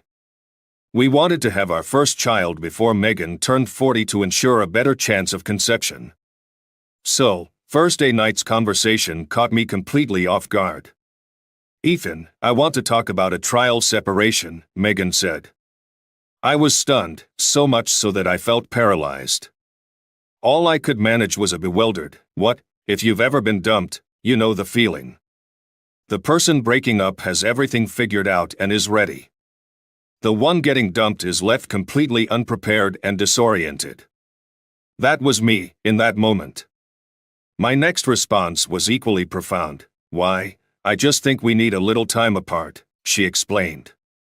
"You have to admit, Ethan, you're not as romantic as you used to be and don't seem to appreciate me as much. You keep saying you're too tired to go out more than once a month. You don't make love to me as often as you used to, and frankly, you're putting on a bit of weight. Surely you'd agree that a short break could be good for us. How about a month? Then we can reassess. I'll stay at Clara's. Feel free to call me, but let's not see each other more than once a week. Any more than that wouldn't be much of a separation, would it? Just remember, Ethan, I love you very much, and I'm sure we'll be back to where we were before in no time. We'll make beautiful children together." With that, Megan stood up, grabbed her 2 suitcases, and headed for the door. "I don't have a say in this," I stammered. "I've made my decision, Ethan, please." "Megan, sit down." Reluctantly, she returned to her seat. "Who's he, Megan? Oh God, I knew you'd think that," she said, sounding exasperated. "I just told you I love you, Ethan. There's no one else. So there's no need to tap my phones, track me, or hire a private investigator. If you do any of that, I might see it as a lack of trust and reconsider our relationship." She tried to stand up again, but I grabbed her arm to keep her seated. "It's not fair, Megan. You've had days, maybe even weeks, to plan this speech and make your move, while I'm left blindsided. What's the gamble, Ethan?" Seeing the embarrassment finally appear on her face made me feel somewhat vindicated. "You realize, Julia, that you've just put our relationship in jeopardy with your unilateral actions. I've always treated you as an equal partner. I would never do something so drastic without discussing it with you first. What risk, Ethan? I love you, you love me. It's only for a month. If I miss you, I'll come back quickly. What do you mean by contempt? I mean you haven't given me a chance to defend myself. We barely go out together because I work overtime on Clarays and Saturdays, which we agreed on to improve our financial situation. We don't make love as often because we've been married for 6 years and I'm always so stressed. I've put on weight because you offered me a supervisory position with extra pay, which has added to my stress. Can't we talk this through? Please stay so we can discuss it. I'm sorry, Ethan. I promised Clara I'd go out tonight. With that, she grabbed her bags and headed for the door. All I could say was, just remember you're married, Megan. She left without another word. The next day, I went back to work at 10 a.m. with sandwiches made from a week's worth of bread. In the evening, I went to the 24-hour corner store for some supplies. When I got home after 11:30 p.m., the message light on my phone was flashing. It was Megan saying she missed me and thanked me for giving her some space without calling. I was starting to get frustrated, working my ass off to put 3 times as much money in the bank as she was while she enjoyed her social life. It was odd, I'd never been so easily offended before. Neither Megan nor I called each other on Sunday. By Monday, I went to my boss and told him I wouldn't be able to handle any overtime for a while. When I didn't reach out to Megan until Wednesday, she gave me a call. Feeling a bit guilty about my silence, I decided to visit Clara's house after dinner on Thursday. I brought a bouquet of flowers and a box of chocolates as a peace offering. Clara was Megan's best friend, divorced for a little over a year. I wasn't entirely sure why, but I had a hunch it might have had something to do with infidelity. When I arrived, Clara told me Megan was in the shower. I waited on the couch, and Clara took a seat next to me, much closer than I was comfortable with. I shifted away, but she followed. Just then, Megan came downstairs. I handed her the flowers and chocolates. Our conversation was awkward, far from our usual easygoing chats. After some strange small talk, she asked, "Did you need something, Ethan?" I was taken aback by the question. "No, I just came to ask if you'd go out with me tomorrow night." "Sorry, Clara and I already have plans." "Wait, tomorrow's Claray." "You know I work Claray nights." "I quit," I said. I decided to focus on my family and my health. When I got your text at 11:30 last Saturday, saying you were going out, I realized I was being an idiot, working myself to death. Last Claray, I was so exhausted I almost collapsed at work. Megan looked stunned. She came over and gave me a hug. "No offense, dear, but I'm going to need your little sperm in a few months." At that moment, Clara returned and ruined the mood. "Sorry, Ethan, but the girls and I are heading to a Tupperware party soon." I hurried out, feeling that there are some things a person should never witness. Megan walked me to the door. I pleaded, "Please come home, Megan. I miss you." 3 more weeks, Ethan, and then we'll talk," she said, looking very uncomfortable as she spoke, almost as if she hated saying no. But any hope I had was dashed when she added, "Why don't you take a month off from overtime to recover? We'll need that money, Ethan." I glanced at the flowers and candy she had carelessly tossed aside and walked away. My weekly visit was the following Tuesday night. Julia was in the shower again. I made sure not to make the same mistake as last time and sat down on the couch. Clara was dressed and standing uncomfortably close. Julia came downstairs, also dressed. She looked a bit embarrassed and said, "You really should have called. If you had, you would have known we were leaving." Being kicked out like that was humiliating, and I could swear I heard giggling from behind the door. I promised myself that would be the last time I'd put myself through this kind of embarrassment. For the rest of the week, neither of us called. That Sunday, I worked out in the backyard with some homemade weight equipment I'd put together. It felt good to be getting back to my old strength. Suddenly, I felt someone's arms wrap around me from behind, and a body press against my sweaty back. I was grateful for the human contact after 2 weeks of solitude. But then I froze when Clara's voice came close to my ear. "Sorry, handsome," I just couldn't resist. Shocked, I turned around, disentangling myself. Trying to mask my embarrassment more than anything, I offered her coffee. I noticed she was wearing one of her usual provocative outfits, which did showcase some impressive cleavage. Inside, I sat on the edge of the kitchen table, but Clara pulled a chair close enough that our feet touched. We made small talk, which isn't exactly my forte. "Aren't you going to ask how Megan's doing?" "No. She's made it clear that it's none of my business," Clara smiled. "You know, she's a bit upset. She was hoping you'd be begging and pleading by now." "I'm sorry, Clara, but that's not my style. I asked her out when I first came to see you. She declined, saying she already had plans. I noticed she never called or tried to reschedule. I'm unsure about this separation, so I'm just going to wait. Either she'll come back, or our marriage will end." I expected Clara to be alarmed by my words, but she just smiled and put her hand on my leg. It felt like some sort of test. I knew I could handle it since I wasn't emotionally attracted to Clara, though her body was another story. I saw another button on her top had mysteriously come undone. "You know, I've always admired you and Megan as a couple," she said. "Do you really need to be sure of your love to let her date other guys, or are you just pretending not to care?" My blood ran cold. We hadn't discussed dating during this one-sided separation, but my reminder of "don't forget you're married" should have been a given. Without saying another word, I walked out of the house and got into my car. Arriving at Clara's place, I stormed inside. From the kitchen window, I saw Megan sunbathing on the terrace in a bikini. Determinedly, I marched towards the exit. "Megan, what's this nonsense Clara's been telling me about you dating?" I demanded. "I'm not dating, Ethan," Megan replied. "We met a couple of guys last Tuesday at a club and did a bit of dancing." Megan insisted that meeting those guys wasn't a date, just a casual encounter. I expected her to show some concern, but instead, she seemed resolute. I asked, "So what happened last night, dear?" Nothing much. Just more dancing." "Nothing inappropriate," she replied.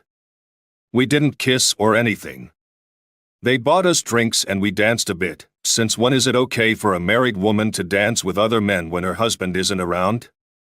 "I guess you just casually mentioned that you might meet them again in the future.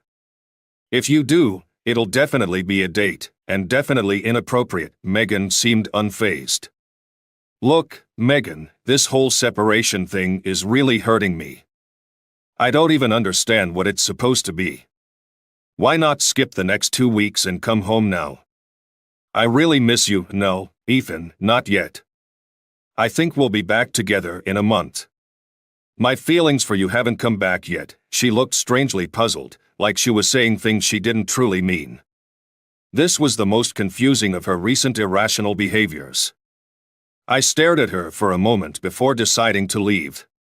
As I was heading out, she added, "You could ask me out on another date. You might have better luck this time." Without pausing or looking back, I left. "Or you could ask me out on a date. You know where I live." Starting Monday, Megan began calling home every night. The calls were brief and awkward, as if she was just checking to see if I was around. I didn't like that. On Clare night, she called at 7 o'clock. I had forwarded the home phone to my cell, as I had set up, and I could clearly hear music in the background. As I almost reached Clara's house and noticed Megan's car was gone, I spotted it in the parking lot of a bar. I watched from outside as Megan and Clara sat alone in a booth. A few moments later, 2 more girls joined them. I vaguely recognized one as Emily, another friend of Megan's, but the other girl was unfamiliar. I watched as Emily introduced the stranger to Megan and Clara. While they were chatting, I moved to a far corner of the bar and eavesdropped. Emily said, "You're crazy, Megan. From what you've told me, Ethan is way more romantic than my husband." A stranger chimed in, "Yeah, I agree." I'd kill for even half of what you say you're getting from your ex, Clara added. Don't you think Megan deserves better? Just look at her. She's beautiful, Emily replied. I don't know, but it sounds like a dangerous game. How do you feel about him, Megan? It sounds like he's wasting a lot of time working. You keep him in bed all Sunday and keep him satisfied? If you were mine, that's exactly what I'd be doing. Megan's response was soft and inaudible to me, continuing for several minutes. When she finished, Emily started again. And you're making this guy fight for you. A jukebox started playing, and the bar began filling up. I wondered how long it would be before these guys showed up. Over the next hour, I watched numerous men approach the girls, only to leave disappointed. Then, a stranger approached the bar, heading towards my corner. I made space for her. She smiled and ordered 4 drinks. Up close, she was quite attractive, short brown curly hair and an easy smile. As she waited for her drinks, she turned to me and asked, "Do you come here often?" "Hey, that should be my question," I replied. "Well, you were too slow," she said with a grin. We chatted casually until her drinks arrived. I noticed her glance at my ring finger. I usually didn't wear my ring due to work. She surprised me by saying, "Look, the conversation at my desk is awful. Mind if I use you as an excuse to leave?" "What? How could I mind a beautiful girl talking to me?" "Well, I must warn you, I'm married, but my marriage is in trouble. That's why I'm here." "Oh, wow. Thanks for being honest. I'm just looking for some company, so if it's okay with you, I'd like to chat." She gave me a mischievous smile and was back in 2 minutes. For the next hour and a half, we talked easily. I kept an eye out to make sure we weren't being watched. I saw a man take an empty seat at the girls' table and start buying drinks. Rachel was delightful company, and we had a great time. At 11:30, Emily appeared. I didn't see her until it was too late to hide.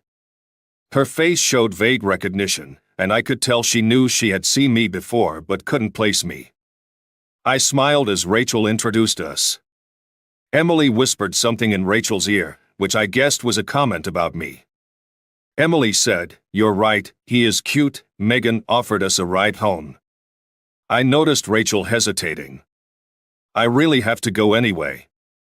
"It was nice talking to you, Rachel." I kissed her on the cheek. She blushed and walked away. Halfway to the door, she returned and handed me a business card. Without a word, but with a knowing smile, she walked out. I watched as the 3 girls left the bar, leaving only Clara and the guy behind at the table. I decided to give them a 5-minute head start before heading to the parking lot. Just 2 minutes later, my cell phone rang. The caller ID showed it was Megan, calling from the home phone that I'd forwarded. After exchanging pleasantries, she asked about the music she could hear in the background. "Are we having a party at the house?" she asked. "I'm at the bar, Megan," I replied. "I've been spending the evening with a really attractive woman." "What the hell, Ethan? Who gave you permission to do that?" Megan demanded. "Are you saying you're the only one who's allowed to have fun tonight? Are you saying I'm not allowed to?" "Of course you are," I said. "But as long as we're married, I expect you to act like it." "Didn't you call me from the bar?" she asked. Yeah.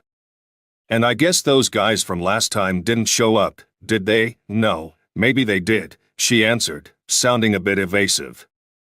"Look, Ethan, I told you I'm not dating." It was almost amusing to see her so flustered. "Look, Megan, let's stop pretending and go back to how things were before. Come home.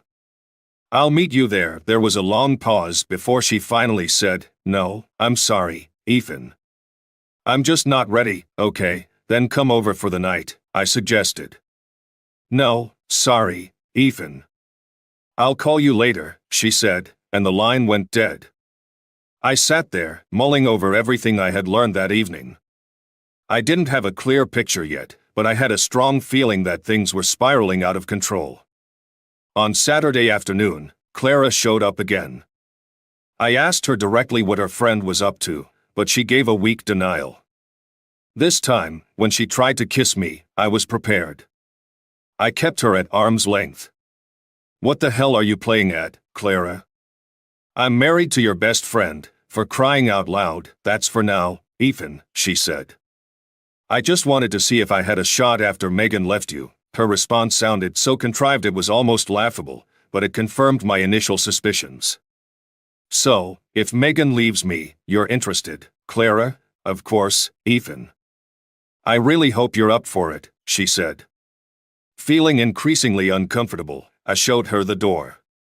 Clara was reluctant to leave, and I had to be blunt about how inappropriate her behavior was. "Are you and Megan going out again tonight?" I asked.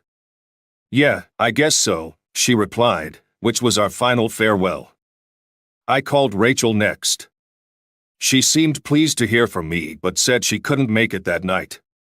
She suggested we meet up on Tuesday. I felt it was important to remind her of my current situation. "Rachel, just so you know, we'll only be friends for now. I'm in the middle of a pretty confusing personal situation. I enjoyed our time together last night and promised to treat you with the utmost respect until things are sorted out." She told me she enjoyed our conversation too and that her situation was a bit complicated. She ended the call by saying she was looking forward to Tuesday. Monday morning marked the start of a new routine with Julia. She began calling me at 6 a.m. every weekday, around 6 p.m. when I usually got home, and again before bed. She claimed it was because she missed me, but my requests for her to come back were met with resistance. It was obvious that I was being put through some sort of test.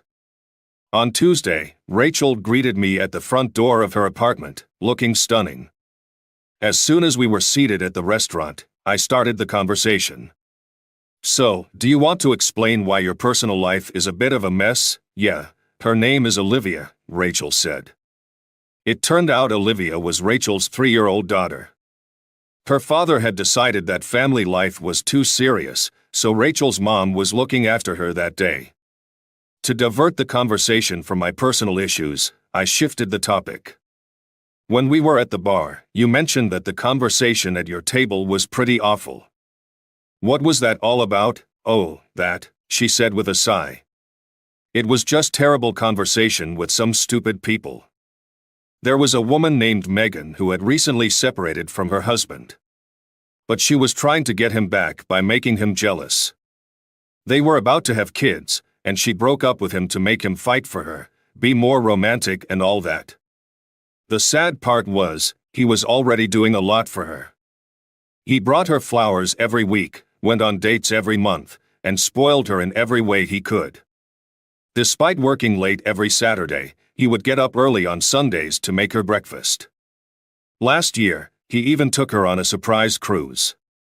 I would have been thrilled to get half of that from my ex. It made my friend Emily sad too. She doesn't get any of that. Some women just don't realize how good they have it, I guess, and it gets even sillier," Rachel continued. Before they broke up, she was doing everything she could to make him jealous. Like coming home later and later from girls' nights out, deliberately wearing men's cologne. Heck, one time she even got a pair of panties from her friend Clara, who only had them from her lover, so you can imagine what kind they were. She left them on the bedroom floor, and her husband didn't notice a thing. I think he's either incredibly naive or just so in love with her that he overlooks everything. When nothing worked, she and Clara came up with this idea of a trial divorce. They thought he'd get desperate and fight hard for her, but the guy didn't budge. When he didn't react as they had hoped, they decided to escalate things. She stopped calling him, and he responded by ignoring her.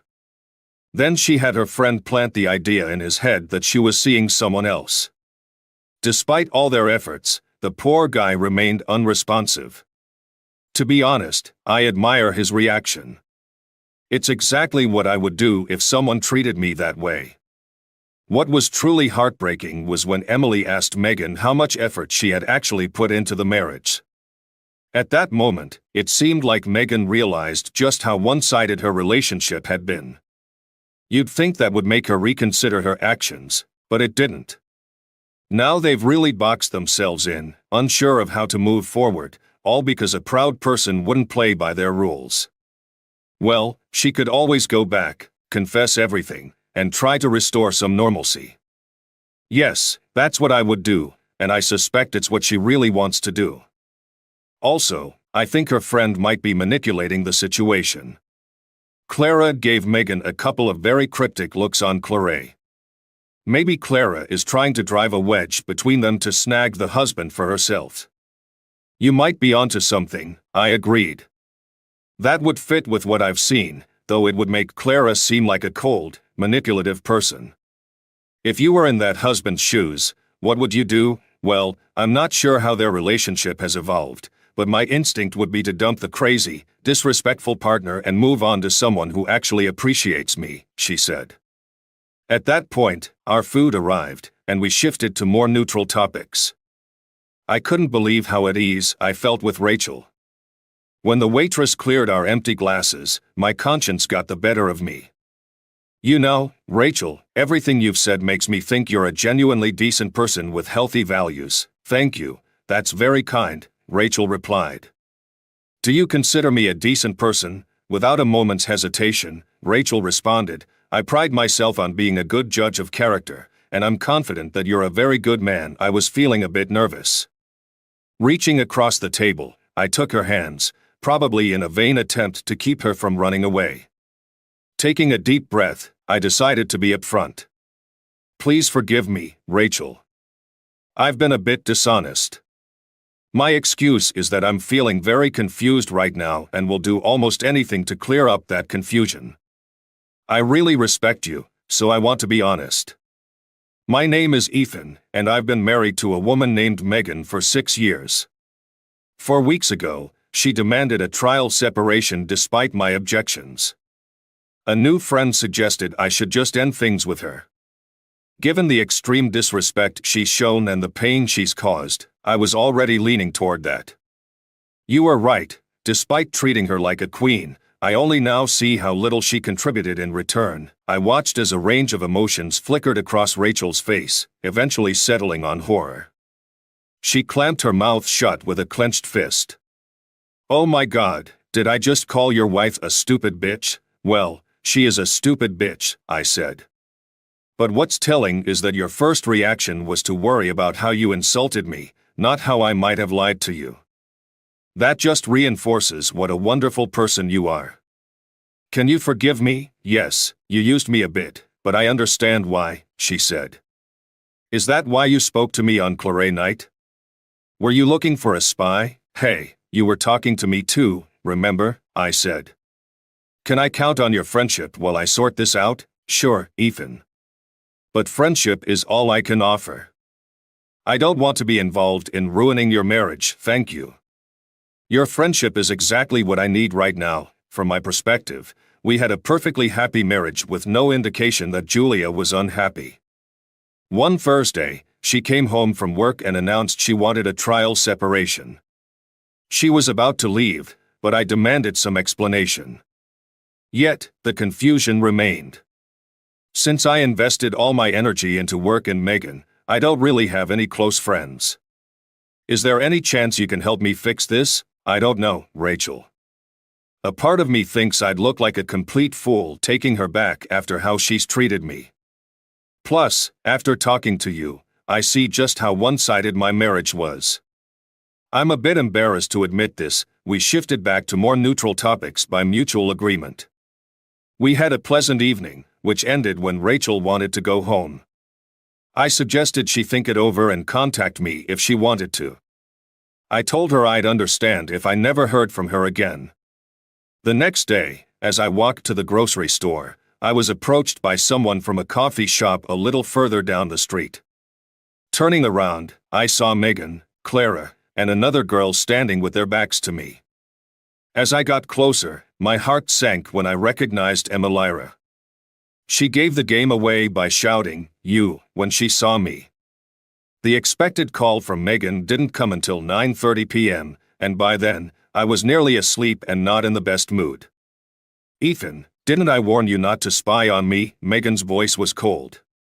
Your actions show a lack of trust and extreme disrespect, Look at it from my perspective, Megan, I said. You pull this stunt and refuse to explain what's going on. Don't you think I'd try to figure it out for myself? It was a clear violation of our rules. Ethan, your rules, Megan, I replied. Darling, I just don't know what to make of all this. This trial separation isn't turning out the way I thought it would. I'm not sure I love you as much as I need to, Megan said. I think we should extend this separation for another month or two and see what happens. She paused, clearly waiting for me to react explosively. I remained silent. Unless she'd had a sudden change of heart since last Claret, this was just another tactic to make me try harder. What's the saying? If at first you don't succeed, try again. Personally, I preferred the mining version. If at first you don't succeed, try using more explosives. Just dragging out the separation and confirming her lowered opinion of me seemed pretty pathetic. But there was more to it. Okay, Ethan, I didn't want to do this, but I think it's only fair. I want to see other guys. Maybe if I do that, I'll remember how good you are and rekindle my old feelings. She paused again, clearly expecting a dramatic outburst. This time, my silence was genuine. I was simply at a loss for words. When I finally could speak, I chose to stay quiet. I knew that whatever I said wasn't likely to fix anything. Are you still there, Ethan? She asked. I didn't answer. I considered telling her that I knew exactly what she was up to. If I laid everything out, she might come back, but the underlying issues would still be there. Ethan, Megan's voice broke the silence. I think your decision would be a huge mistake. Let me be clear, if you start dating or act in any way that's inappropriate for a married woman, like meeting a guy more than once, dancing, touching, or kissing another man, I will consider it as you giving up on our marriage. Am I being clear enough? I don't know if we can fix this marriage even if you come back tonight, but I'm willing to try. Please come back to where you belong, Megan. The silence was hers this time. I don't think you're in a position to set terms, Ethan.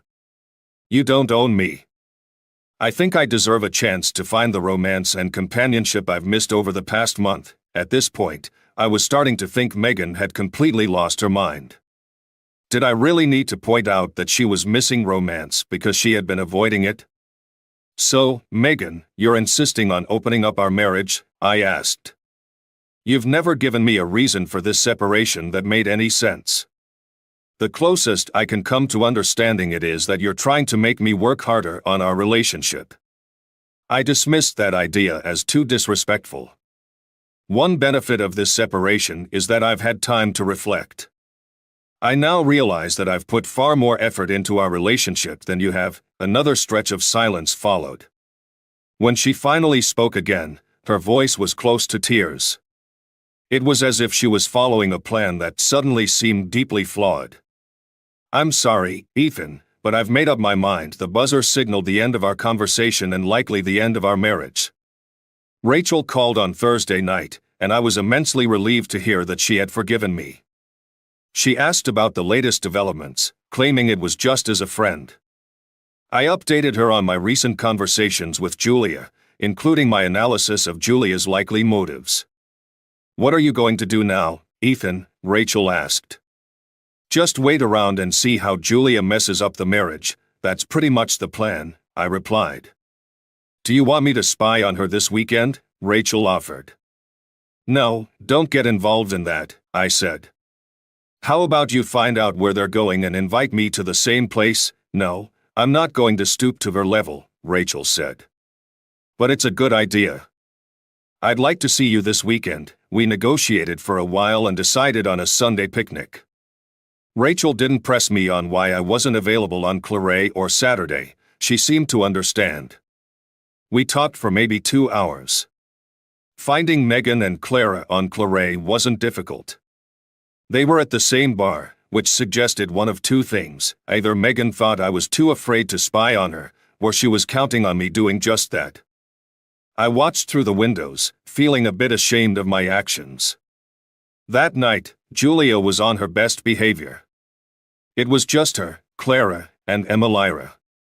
They chatted until 10 p.m. Clara accepted several dance invitations, but Megan declined. Eventually, two persistent guys approached them, clearly interested in Megan and Clara. Emily left soon after, leaving the three women at the table. Throughout the evening, the girls kept glancing around the bar.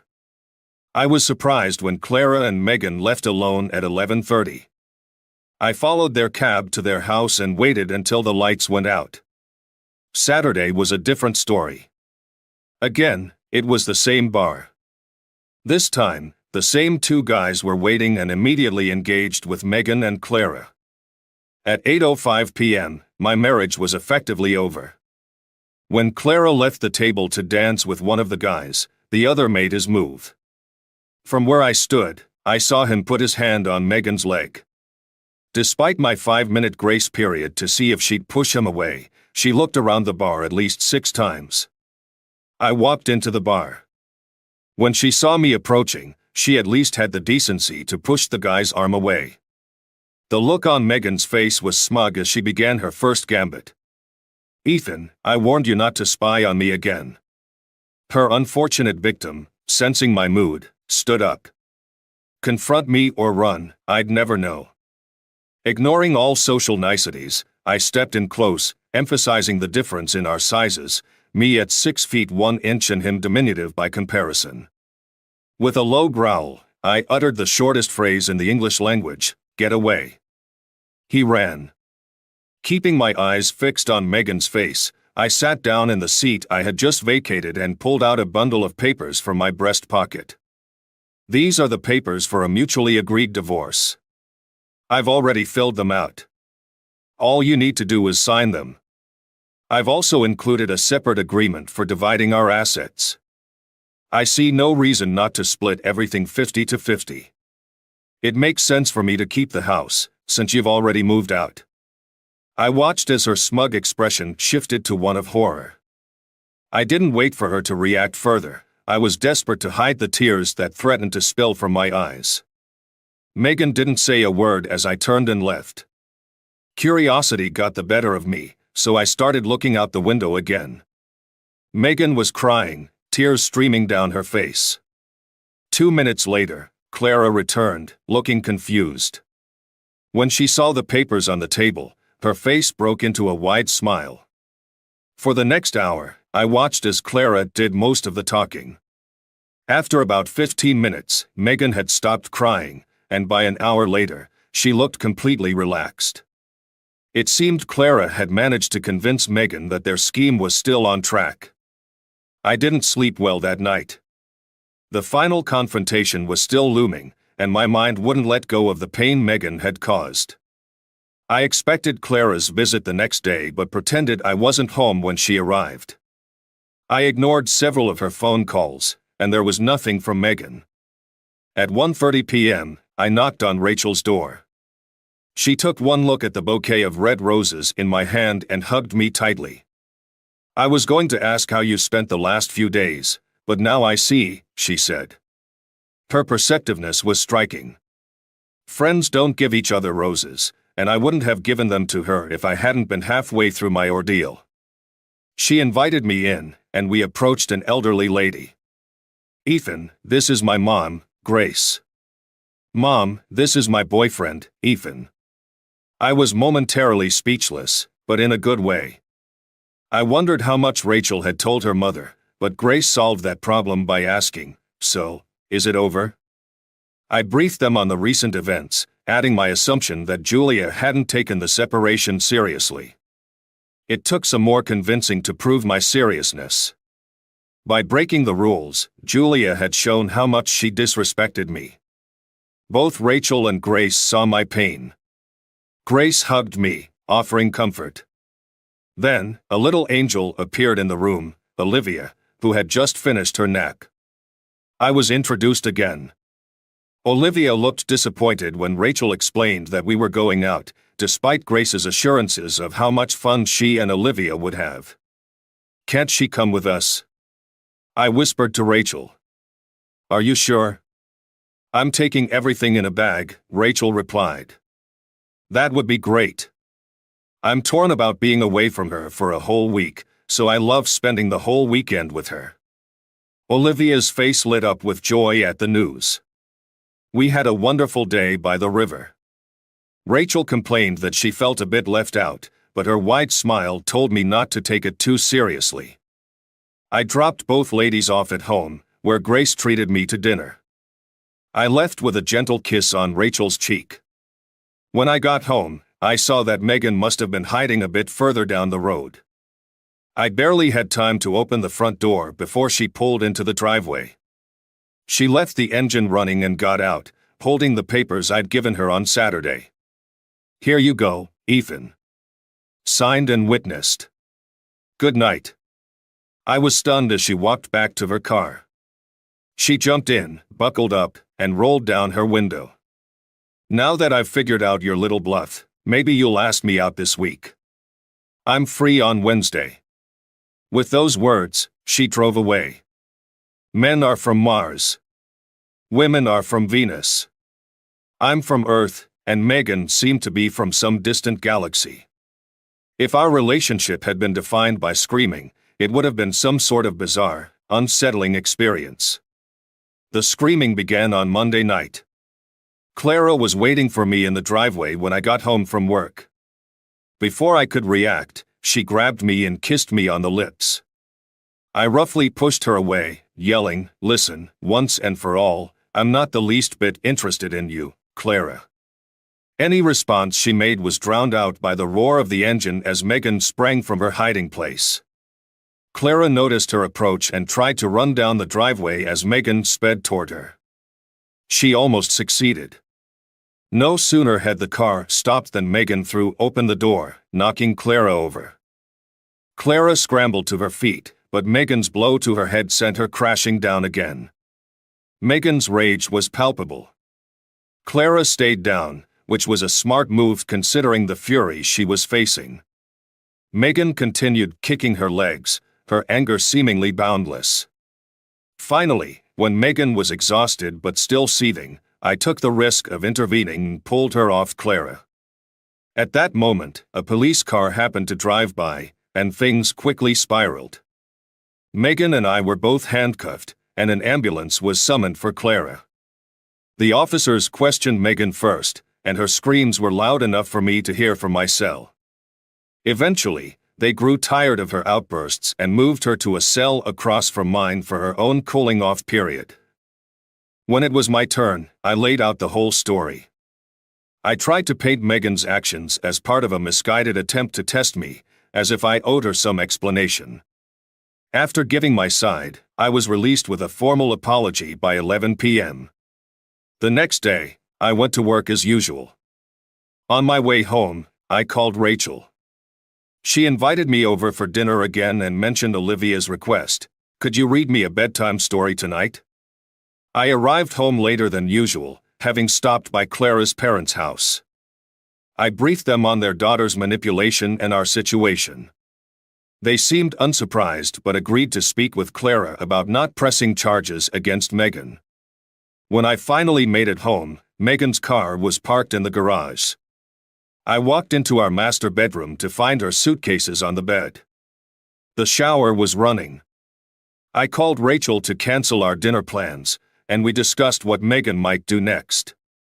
In hindsight, we both misjudged the situation. Megan came down the stairs, her usual confident demeanor intact. "What's for dinner, Ethan?" she asked cheerfully. I didn't respond. She walked over and planted herself directly in front of my chair. "I've decided to forgive you, Ethan. We've both acted a bit foolishly. Let's just move on." I'm back. When I finally managed to speak, my voice was filled with disbelief. "So, Megan, exactly how did I act foolishly, and what made you decide to forgive me?" Megan responded, "Well, the divorce was a low blow, but I knew you were bluffing the whole time." "What makes you think it was a bluff?" I asked. That's what Clara said. Megan's confidence began to falter. The reality of the situation seemed to dawn on her. Her face lost its color, and she sank onto the coffee table, visibly shaken by the realization. This performance lasted for several minutes. "Is this it?" Megan finally asked, her voice barely a whisper. "We're breaking up, aren't we? You weren't bluffing about the divorce?" I shook my head slowly. "No, Megan, we're not breaking up. You made your choice. I've done everything I could for you. What did I get? You walked away, leaving me lost and alone. I tried to warn you. Didn't I say this was a gamble? How much clearer could I have been? After all the love and effort I put in, I deserved at least some respect and loyalty. Did I get that? No, I got discarded, disrespected, and left confused." Megan's expression hardened. "Did you ever see how unbalanced our efforts were? You let someone like Clara manipulate you into thinking you could find something better. Well, guess what? I'm done with that. I'm moving forward." Her shock was palpable. "So, you're really not going to take me back?" "No, Megan," I said firmly. "We have signed divorce papers.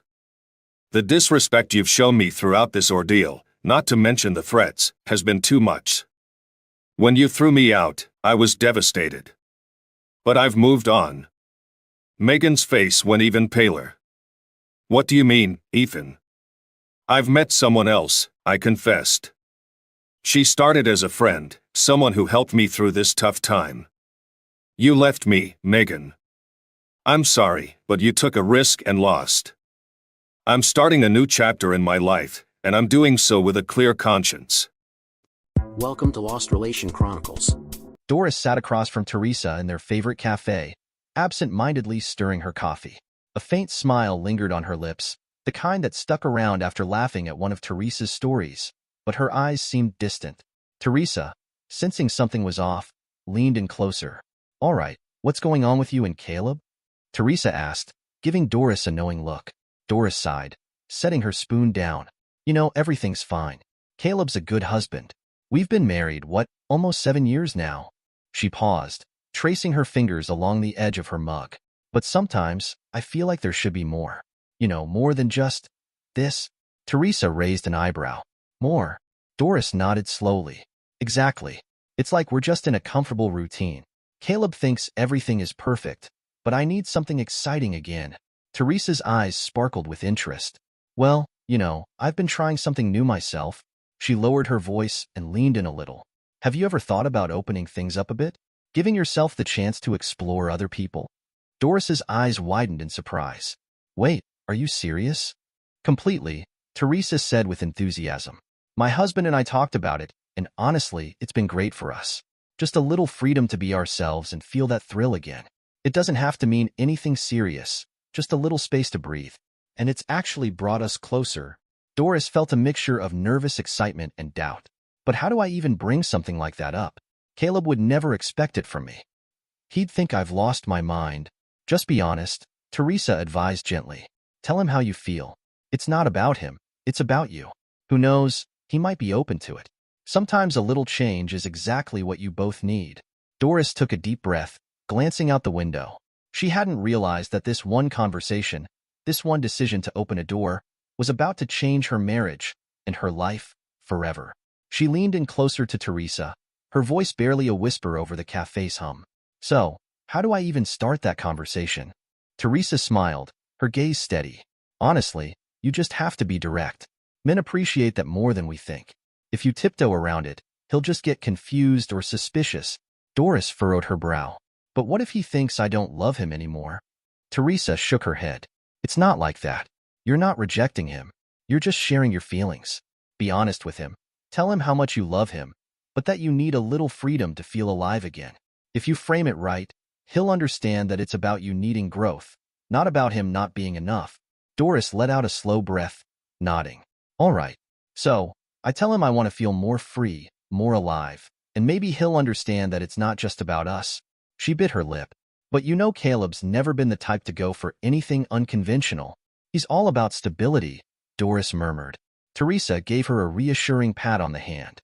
"If he loves you, Doris, he'll listen. And honestly, if he's supportive, That's your answer right there. It shows he's willing to work with you, even if it's a little unusual. Just trust him, and trust yourself. The next evening, Doris sat across from Caleb at their dining room table, her heart pounding as she mentally rehearsed her words. She took a deep breath, steadying herself, before speaking. Caleb, there's something I've been thinking about, she began, her voice steady but soft. Caleb looked up, giving her his full attention. What's on your mind? He asked. Doris paused, gathering her courage. I've been feeling, I don't know, a little restless. Not because of us, really, but because of me. I feel like I need to experience more in life, you know? Caleb listened quietly, his expression thoughtful, but he didn't interrupt. I guess, Doris continued, I've been wondering what it would be like if we, I don't know, gave each other a little freedom in our marriage. To explore things we haven't explored before. She watched him carefully, hoping to see some understanding on his face. It's not that I don't love you, Caleb. I just feel like we might both benefit from a little room to breathe. Caleb was silent for a long moment, his face unreadable. Finally, he nodded slowly, his gaze calm. So, you want us to open things up? He asked, his voice steady. Doris's heart raced as she nodded. Just for a while. Just to see what it's like. I think it could be good for us. Caleb considered her words, his gaze unwavering. I see, he said softly, but firmly. Well, if that's what you need, Doris, I won't stand in your way.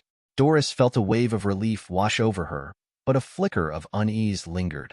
His reaction had been so calm, so controlled. She had expected protest, maybe even an argument, but instead, he had agreed without a hint of anger. Caleb leaned back in his chair, crossing his arms as he looked at her. So, this freedom, he said, his tone carefully measured, a faint edge to his voice that Doris couldn't quite place. I take it this would be a two-way street for both of us? Doris hesitated. She hadn't really considered Caleb's side of things. She had assumed he'd be content to let her explore, but now, looking at him, she felt a strange pang of worry. Well, yes, I guess, if that's what you want too, she replied. Caleb nodded again, his gaze steady. I appreciate that, Doris, and I think I understand what you're asking for. He let out a slow breath, then met her eyes. I'm fine with it. I want you to be happy. Doris forced a smile, trying to shake off the unease creeping into her chest. She had expected some resistance, maybe even an argument. Instead, she was met with Caleb's calm acceptance and the unsettling feeling that he was taking the agreement seriously, perhaps in ways she hadn't anticipated. Thank you, Caleb, she said softly. That means a lot. Caleb offered a small smile, but something in his gaze made Doris's stomach twist. She couldn't pinpoint it, but she couldn't shake the feeling that she had somehow lost control of the situation, or that Caleb's calm reaction was hiding something she wasn't prepared for. A few days later, Doris and Teresa found themselves stepping into the vibrant, pulsing lights and thumping music of a downtown nightclub. The place was packed with people laughing, talking, and dancing beneath the flashing lights. The air was electric, and Doris could feel her nerves and excitement mixing together. Teresa grinned, giving Doris a playful nudge. You're finally here. How does it feel? She asked, her voice rising above the music. Doris laughed, but her voice was a little shaky. Honestly, I'm still processing everything. I told Caleb, and he agreed. No arguing, no anger. He was just so calm. Teresa raised an eyebrow. Wow, he sounds pretty open-minded. See? I told you he'd understand if you were honest. Doris nodded, trying to feel reassured. Yeah, he did, but it felt a bit strange. I almost expected him to push back, but he just accepted it. He even said he wanted me to be happy. She paused, a frown crossing her face. It was like he was too calm about it. Teresa chuckled. Probably because he's excited too. Guys like to act cool, but he's probably already thinking about his own possibilities. Trust me, this will be good for both of you. Doris tried to shake off her worry, smiling as she took a deep breath. So, what about you? Does your husband know you're out here with me tonight? A flash of hesitation crossed Teresa's face, but she quickly brushed it off, waving a hand dismissively. Oh, he's off on some hiking trip with his friends. We have an understanding, remember? No questions, just trust. Doris narrowed her eyes, curiosity piqued. You mean he doesn't ask where you go or who you're with? Teresa laughed lightly, taking Doris's hand as they navigated through the crowd toward the bar. Come on, Doris. Honesty is important. Sure, but that doesn't mean he needs every little detail. It's about freedom, remember? Doris felt a twinge of doubt. She thought honesty was part of the deal, but Teresa's confidence was infectious. Before she could dwell on it, Teresa ordered them cocktails and raised hers in a toast to freedom and new adventures. Doris clinked her glass with Teresa's, taking a long sip. The cocktails were sweet and strong, soon easing her nerves and leaving her feeling light and carefree. They made their way to the dance floor, laughing as the music took over. After a while, Doris felt a tap on her shoulder. She turned to see a familiar face, Charlie, a colleague she had known for years but had only ever seen in the professional setting. Here, under the flashing lights, with a mischievous smile on his face, he looked different, charming, even a little dangerous. "I didn't expect to see you here," he said, grinning. Doris returned the smile, feeling a thrill she hadn't felt in years. "I could say the same for you." Charlie introduced his friend to Teresa, and soon the four of them were chatting and laughing, the night becoming more exhilarating with each passing minute. They ordered another round of drinks, and before long, Doris found herself fully immersed in the night, dancing, laughing, feeling completely alive. Eventually, the two pairs drifted apart, each couple finding their own way through the crowd. Doris and Charlie ended up in a quiet corner, their conversation becoming softer and more personal. Charlie leaned in, his voice warm. "This is different," he said, his eyes on her. "I've never seen this side of you." Doris felt a spark in her chest, excitement mixed with nerves. "I guess I'm feeling different tonight," she replied softly, locking eyes with him. In that moment, everything felt simple, almost natural. Before she knew it, they had left the club, walking together with laughter filling the night air until they arrived at a small, quiet motel on the edge of town. Neither of them hesitated as they entered. For Doris, it was a night unlike any she had experienced. Thrilling, liberating, everything she had been seeking. The next morning, as the sun streamed in through the window, Doris's excitement began to fade, replaced by a strange mix of satisfaction and lingering unease. She dressed quietly, glancing at Charlie as he slept. The adventure she had longed for was now a reality, but as she left the motel, she couldn't shake the thought of Caleb and the calm, unreadable look in his eyes. When Doris slipped quietly through the front door that morning, the house was empty and still. A wave of nervousness washed over her. She checked the bedroom, the kitchen, even the backyard, but Caleb was nowhere to be found. Feeling anxious, she dialed his number. He picked up after a few rings, his voice calm but brisk. "Hey, Doris," he said. "What's up?" "Caleb, where are you?"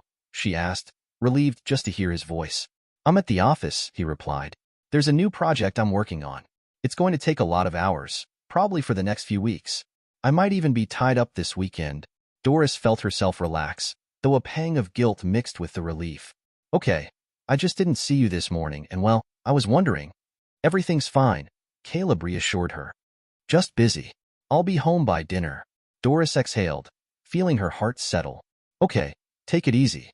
Later that evening, as the sun dipped behind the trees, casting a warm glow through the living room windows, Doris heard Caleb's footsteps as he came through the door. She greeted him with a smile as he walked in, setting his briefcase down by the entryway. "Long day?" she asked, meeting his tired smile with one of her own. He nodded. "You could say that." He moved to the kitchen, pouring himself a glass of water. Doris watched him carefully, unsure how to start but eager to gauge his feelings. She decided to ease into it. "So, how are you feeling about everything?" she asked lightly. Caleb looked over his glass at her, raising an eyebrow slightly. "Everything?" he repeated. She smiled sheepishly. "You know, the open marriage idea. Have you been? Well, are you getting anything out of it?" Caleb set down his glass, his expression thoughtful. "Honestly, Doris, I haven't had time to think about it," he said evenly. "This project is taking up every second. Maybe when things calm down a bit, I'll have more time to think about that side of things." Doris tried to mask her disappointment but managed to smile. "Oh, I guess that makes sense." Caleb shrugged before shifting the conversation. "Enough about me," he said, his gaze steady. "What about you? You and Teresa had a night out, didn't you?"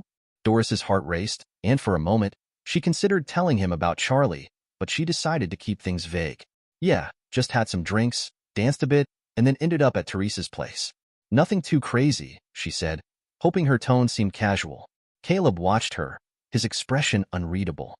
"And how do you feel about it? Is this really what you wanted?" Doris hesitated, but the words spilled out before she could stop them. "Actually, yeah, I feel good. I mean, I know it's early, but it's like I have this new energy, this inspiration I haven't felt in a long time. Caleb's eyes flickered with something she couldn't quite place, but he smiled softly. Well, I'm happy for you, Doris, he said calmly. Really? She asked, returning his smile, feeling a mix of relief and excitement. But in the back of her mind, something about his calm acceptance left her feeling a little unsettled. She had expected more, maybe a pushback or at least some reaction. But Caleb seemed perfectly at ease with it all. Over the next week, Doris found herself texting both Charlie and Teresa almost constantly. Charlie was charming, flirtatious, and didn't hold back in expressing his excitement over their night together. He mentioned he had something special planned for the weekend. A grown-up party, he said, would be unforgettable. Intrigued, Doris agreed, but decided to talk to Teresa first. She picked up her phone and dialed Teresa, feeling a mix of nervous excitement. Hey Doris, getting ready for tomorrow? Teresa answered right away. Doris laughed, but a bit of hesitation crept into her voice. Sort of. Actually, I wanted to ask you about it. Charlie keeps talking about this party, and he made it sound different. It'll be different, all right, Teresa replied with a chuckle. Charlie's party is going to be incredible. Doris hesitated before adding. But there's also Caleb. He's been so distant lately, buried in work. I just can't tell if he's actually okay with all of this or if he's just, I don't know, too distracted to care. Teresa laughed again. Oh, Doris, trust me. Caleb is probably using work as an excuse to avoid admitting he's having his own fun. Men are like that. They hate admitting they have their own plans. Doris felt a pang of jealousy, but tried to shake it off. Maybe you're right. I just wish he'd give me some kind of reaction. Listen, Teresa said confidently, you need to relax. Forget about Caleb and his work for the night. Focus on the fun. Charlie's party is going to be the perfect escape. Doris's curiosity piqued. All right, I'll try to. But Teresa, when you say fun, what do you mean exactly? Teresa laughed, a hint of mischief in her voice. Let's just say you'll probably pick up a few new terms, like Milk Brothers or the Captain's Wheel. Doris blinked, both intrigued and slightly embarrassed. The Captain's Wheel? What's that? Teresa laughed. Oh, you'll see. Let's just say it involves a few extra people. Just get ready for an unforgettable night. Doris hung up, her excitement growing as any remaining nerves melted away. This was the adventure she had been craving. When Saturday arrived, Doris told Caleb she'd be out with Teresa for the evening, framing it as a casual girls' night. Caleb barely looked up from his papers. Have fun, he said distractedly. Don't worry about me. I'll be here all night with this project. Doris felt a mix of relief and satisfaction. All right, just don't work too hard. Okay? Caleb nodded without looking up. Enjoy yourself, he said calmly, and Doris could barely hide the thrill that bubbled up inside her. This was it. She was stepping into something new and exhilarating, and Caleb's calm acceptance only made her feel like everything was falling into place. Later that evening, Doris and Teresa pulled up to Charlie's house, and the night stretched out before her like an untapped world of possibility. Charlie's house was impressive, with soft music drifting through the air as they walked up the pathway. She caught the warm glow of light spilling out from the backyard, where the pool sparkled. She hadn't expected a party like this, but there were already a dozen people there, including several men and a few unfamiliar women. As soon as Charlie saw her, he broke into a grin. Doris, glad you made it, he said, his eyes twinkling with mischief. He gave Teresa a friendly hug before ushering them through the house toward the pool. Just so you know, he chuckled, the pool's fair game tonight. Did you bring a swimsuit? Doris's eyes widened. No, I had no idea there would even be a pool. Charlie laughed, shrugging with playful glint in his eyes. Well, underwear works fine as a swimsuit, or you can just go without. No judgments here, he winked. Doris felt her cheeks flush, but Teresa's enthusiasm was contagious. She immediately kicked off her shoes and gave Doris a reassuring smile. Come on, it's going to be fun, Teresa said, slipping off her dress to reveal her bra and underwear, then diving into the pool with a gleeful splash. Charlie poured her a drink, and Doris allowed herself to relax. The atmosphere was lighthearted, like a college party with people laughing, joking, and feeling completely uninhibited, just like Teresa. Music pulsed through the speakers, the lights glowed warmly, and drinks flowed freely as if no one had a care in the world. Doris felt a mix of excitement and nervousness as the night progressed. The laughter turned to flirtation, and soon a few games began. Someone suggested cheeky dares, and the playful teasing quickly escalated into more daring challenges. Couples swapped partners to dance, and others dared each other to strip off their clothes in the pool. Before long, the boundaries Doris had expected to exist were all but gone. Everyone was laughing and playing along, and she found herself swept up in the thrill. She kept glancing at Teresa, who was clearly enjoying the atmosphere and more than ready for the night to escalate. At one point, Charlie leaned in, his voice low as he wrapped an arm around her waist. "What do you think, Doris? Ready for a new experience?" His hand rested comfortably on her back, and his eyes twinkled as he hinted at things beyond her usual comfort zone. Doris hesitated, feeling her pulse quicken. The energy of the night was magnetic, and she found herself drawn to the idea, tempted by the unknown. "I think so," she said softly, her voice full of curiosity. As the group naturally broke into pairs and trios, Doris found herself in a circle of unfamiliar faces, some laughing, others openly flirting, the energy hinting at where the night was heading. She looked over at Teresa, who was grinning and already leaning into the atmosphere. Teresa met her gaze and raised her glass in a silent toast, as if to say, "Here we go." Just as things started to turn more intimate, Doris felt her anticipation falter. Looking around, a strange unease crept over her. The idea of exploring new things had seemed thrilling, but with multiple hands reaching out toward her, her pulse raced, not with excitement, but with an unexpected discomfort. She took a deep breath, gathering her courage, and pulled away slightly. "Actually, I don't think I'm ready for this." "Not yet," she said gently but firmly, starting to pull her clothes back on. A murmur of disappointment rippled through the group, but most were understanding. Charlie gave her a sympathetic smile. "That's all right, Doris," he said warmly. "Maybe next time. It takes a little getting used to." Teresa, however, wasn't ready to give up. "Come on, Doris, you're having a great time. Just relax. You'll love it if you give it a chance." But Doris shook her head, her unease now clear. "I really can't, Teresa. I need a little more time." Charlie put a reassuring hand on Teresa's shoulder. "It's fine. Let Doris take her time," he said, then gave Teresa a sly smile. "Besides," he added, "I think there are still plenty of people here who would be more than happy to entertain you." Sensing the shift, Teresa laughed and shrugged, quickly moving on. Within moments, she was back in the circle, and the night continued, growing even more adventurous than before. Doris watched from the doorway as Teresa and the others embraced the full, uninhibited energy of the party. The laughter turned into rhythmic movements, and the atmosphere became charged with energy. Feeling out of place, Doris wandered into a quiet room, pouring herself a glass of wine. She sank into a chair and sipped slowly, listening to the muffled sounds of the party from the other room. Her mind wandered to Caleb, his calm, unreadable expression lingering in her thoughts. When Doris told Caleb she'd be spending the night with Teresa, she thought of his steady support, his calm acceptance of her wishes. But for the first time, she began to wonder if she truly understood what he was thinking. Part of her wanted to leave the party, but she stayed, sipping her drink and lost in thoughts she hadn't fully anticipated. A few hours later, the party began to wind down. The group slowly emerged from the darker rooms, gathering around for snacks and drinks, their laughter and conversation filling the air. Teresa spotted Doris sitting alone and wandered over, her smile wide and her cheeks flushed. "Hey," she said, nudging Doris playfully. "Everything all right? You seemed like you were having a quiet moment." Doris forced a smile. "Yeah, I'm fine. Just not sure that kind of thing is for me." Teresa laughed and rolled her eyes. "Everyone needs a little warm-up, that's all. Trust me, next time, you'll feel right at home." But as dawn began to break, Doris felt a strange unease creep into her chest. People started to head out, exchanging casual goodbyes, as if it had all been just another ordinary gathering.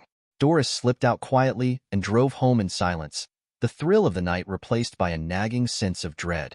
When she arrived, the house was dark and still. She sighed with relief, assuming Caleb must still be asleep. Tiptoeing through the living room and up the stairs to the bedroom, she was greeted by an unsettling sight. The bed was neatly made, and there was no sign of Caleb. A quick glance around the room confirmed something was wrong. Some of his clothes were gone, and his side of the bed was empty. Panic surged within her. Her eyes landed on a set of papers on the nightstand. The heavy black letters on top read divorce. A wave of shock hit her, followed by a sense of dread. She picked up the papers, her hands trembling. This can't be happening, she thought. But everything about Caleb's calmness over the past few weeks now made an awful kind of sense. He'd quietly planned everything, gathering what he needed, then vanishing without a trace. Doris tried calling him, but each attempt went straight to voicemail. Her heart raced as she tried again, but there was still no answer. Over the following days, she called countless times, left messages, and sent texts, pleading with him to talk. But Caleb remained unreachable, a ghost slipping from her life without a trace. The only communication she received was from his lawyer, with responses that were formal and detached, leaving her feeling more alone and confused. At work, Doris noticed her colleagues distancing themselves from her. Their usual friendliness was replaced with cold silence, and soon, she learned why. Caleb had quietly gathered evidence of her relationship with Charlie, including texts, photos, and details about the party. As the news spread, it became clear that her conservative workplace culture was unforgiving of scandals, especially those that blurred professional boundaries. Her supervisor called her into the office, their expression grim, and informed her that her conduct was under review. The job she dedicated herself to was now slipping through her fingers. When Doris finally faced her day in court, the full extent of Caleb's meticulous preparation became painfully clear. The evidence against her was overwhelming. Private text messages, intimate photos, and detailed notes from a private investigator. Caleb had tracked her every movement, documenting her nights out with Teresa, her flirtations with Charlie, and even the night she had arrived at Charlie's house for the party. Doris sat in stunned silence, her mind racing, feeling the weight of betrayal, entrapment, and foolishness. As she glanced around the room, she could almost feel Caleb's presence behind her, his steady calmness having made her own actions seem reckless in comparison. She had never expected this, never imagined that he had been so thorough in watching her. The realization hit her like a cold wave. Caleb had known all along. While she had been consumed by her own desires and ambitions, he had been quietly observing, pretending to focus on work, all the while gathering ammunition. The lawyer for the opposing side presented the evidence, one damning piece after another. Ms. Johnson, we have here text messages between you and Mr. Miller, which include flirtatious and suggestive exchanges, the lawyer stated, presenting the documents to the judge. And here, photos taken from a private investigator show your presence at Mr. Miller's residence during a party where you and Mr. Miller were seen in a compromising situation. Doris could barely hold back the tears. She couldn't believe it. I never thought it would come to this, she whispered under her breath, her heart pounding in her chest. After a few moments of silence, her lawyer turned to her, trying to maintain some semblance of composure. Doris, I know this looks bad, but we'll figure this out. Just focus on staying calm. But Doris couldn't calm down. The weight of Caleb's calculated strategy was too much to bear. As she glanced at the prosecutor, she caught a glimpse of his expression, cold, detached. There was no sympathy for her, only judgment. Outside the courtroom, Doris found herself alone for a few minutes. She leaned against the wall, trying to gather her thoughts. Then, her phone buzzed. It was a text from Caleb. She opened it slowly, her hands trembling as she read his words. I hope you realize now what you've done. I've seen it all. You chose this path, Doris. She stared at the screen, feeling the tears well up in her eyes. I didn't think it would come to this. She had wanted to explore, to break free, but she had never imagined it would destroy everything. She had been too wrapped up in her own needs to see what was happening to her marriage, to see that Caleb had been quietly biding his time. The next day, after the court proceedings, she tried to call him, hoping for some kind of reconciliation, a chance to explain. But his voicemail greeted her, and there was no reply to her frantic messages. She left a final voicemail, her voice cracking. Caleb, please, if you're listening, please just talk to me. I didn't mean for it to go this far. I didn't think it would hurt you like this. Please, just talk to me. But her words hung in the air, unanswered, just like the guilt and regret that had been suffocating her since this all started. The quiet storm she had failed to recognize had now swept everything away, leaving her with nothing but the ruins of a life she had once thought would last. The divorce was nothing short of brutal. Every detail of Doris's actions was laid bare, scrutinized and dissected in front of everyone. Her private messages with Charlie, the flirtations she had thought were harmless, her nights out with Teresa, everything was exposed. There was no room left for privacy, no safe space where she could shield herself from the relentless fallout. The ripple effect was immediate. Doris lost her job quickly, her employer unable to overlook the scandal that had come to light. Her professional reputation was destroyed. Charlie, too, was not spared. He was dismissed almost as swiftly, his own career shattered in the wake of the revelations. The scandal spread through their tight-knit, conservative workplace like wildfire, poisoning the relationships Doris had worked years to build. Friends turned into critics, co-workers whispered in hallways, and the once familiar faces now looked at her with disdain. She was the center of gossip, the topic of every conversation, and the shame was overwhelming. Both Doris and Charlie became cautionary tales, their mistakes serving as a grim reminder of what happens when boundaries are crossed in a world that values secrecy and tradition above all. Doris felt like a pariah, cast out from the world she had known, with nowhere to turn and no one left to defend her. The most devastating blow came from Teresa's side. Caleb, ever calm and calculating, had quietly sent all the evidence to Teresa's husband, Russell. Doris was horrified to learn that Teresa had been lying the entire time. Russell had no knowledge of the so-called open marriage or his wife's secret affairs with other men. The shock of it hit Doris hard, as she realized the full extent of Teresa's deception. When Russell confronted Teresa, everything she had built came crashing down. They were in their living room, the tension thick as Russell threw down the folder with the evidence. "Teresa, what is all this?" Russell's voice was tight with anger and disbelief. "How could you do this?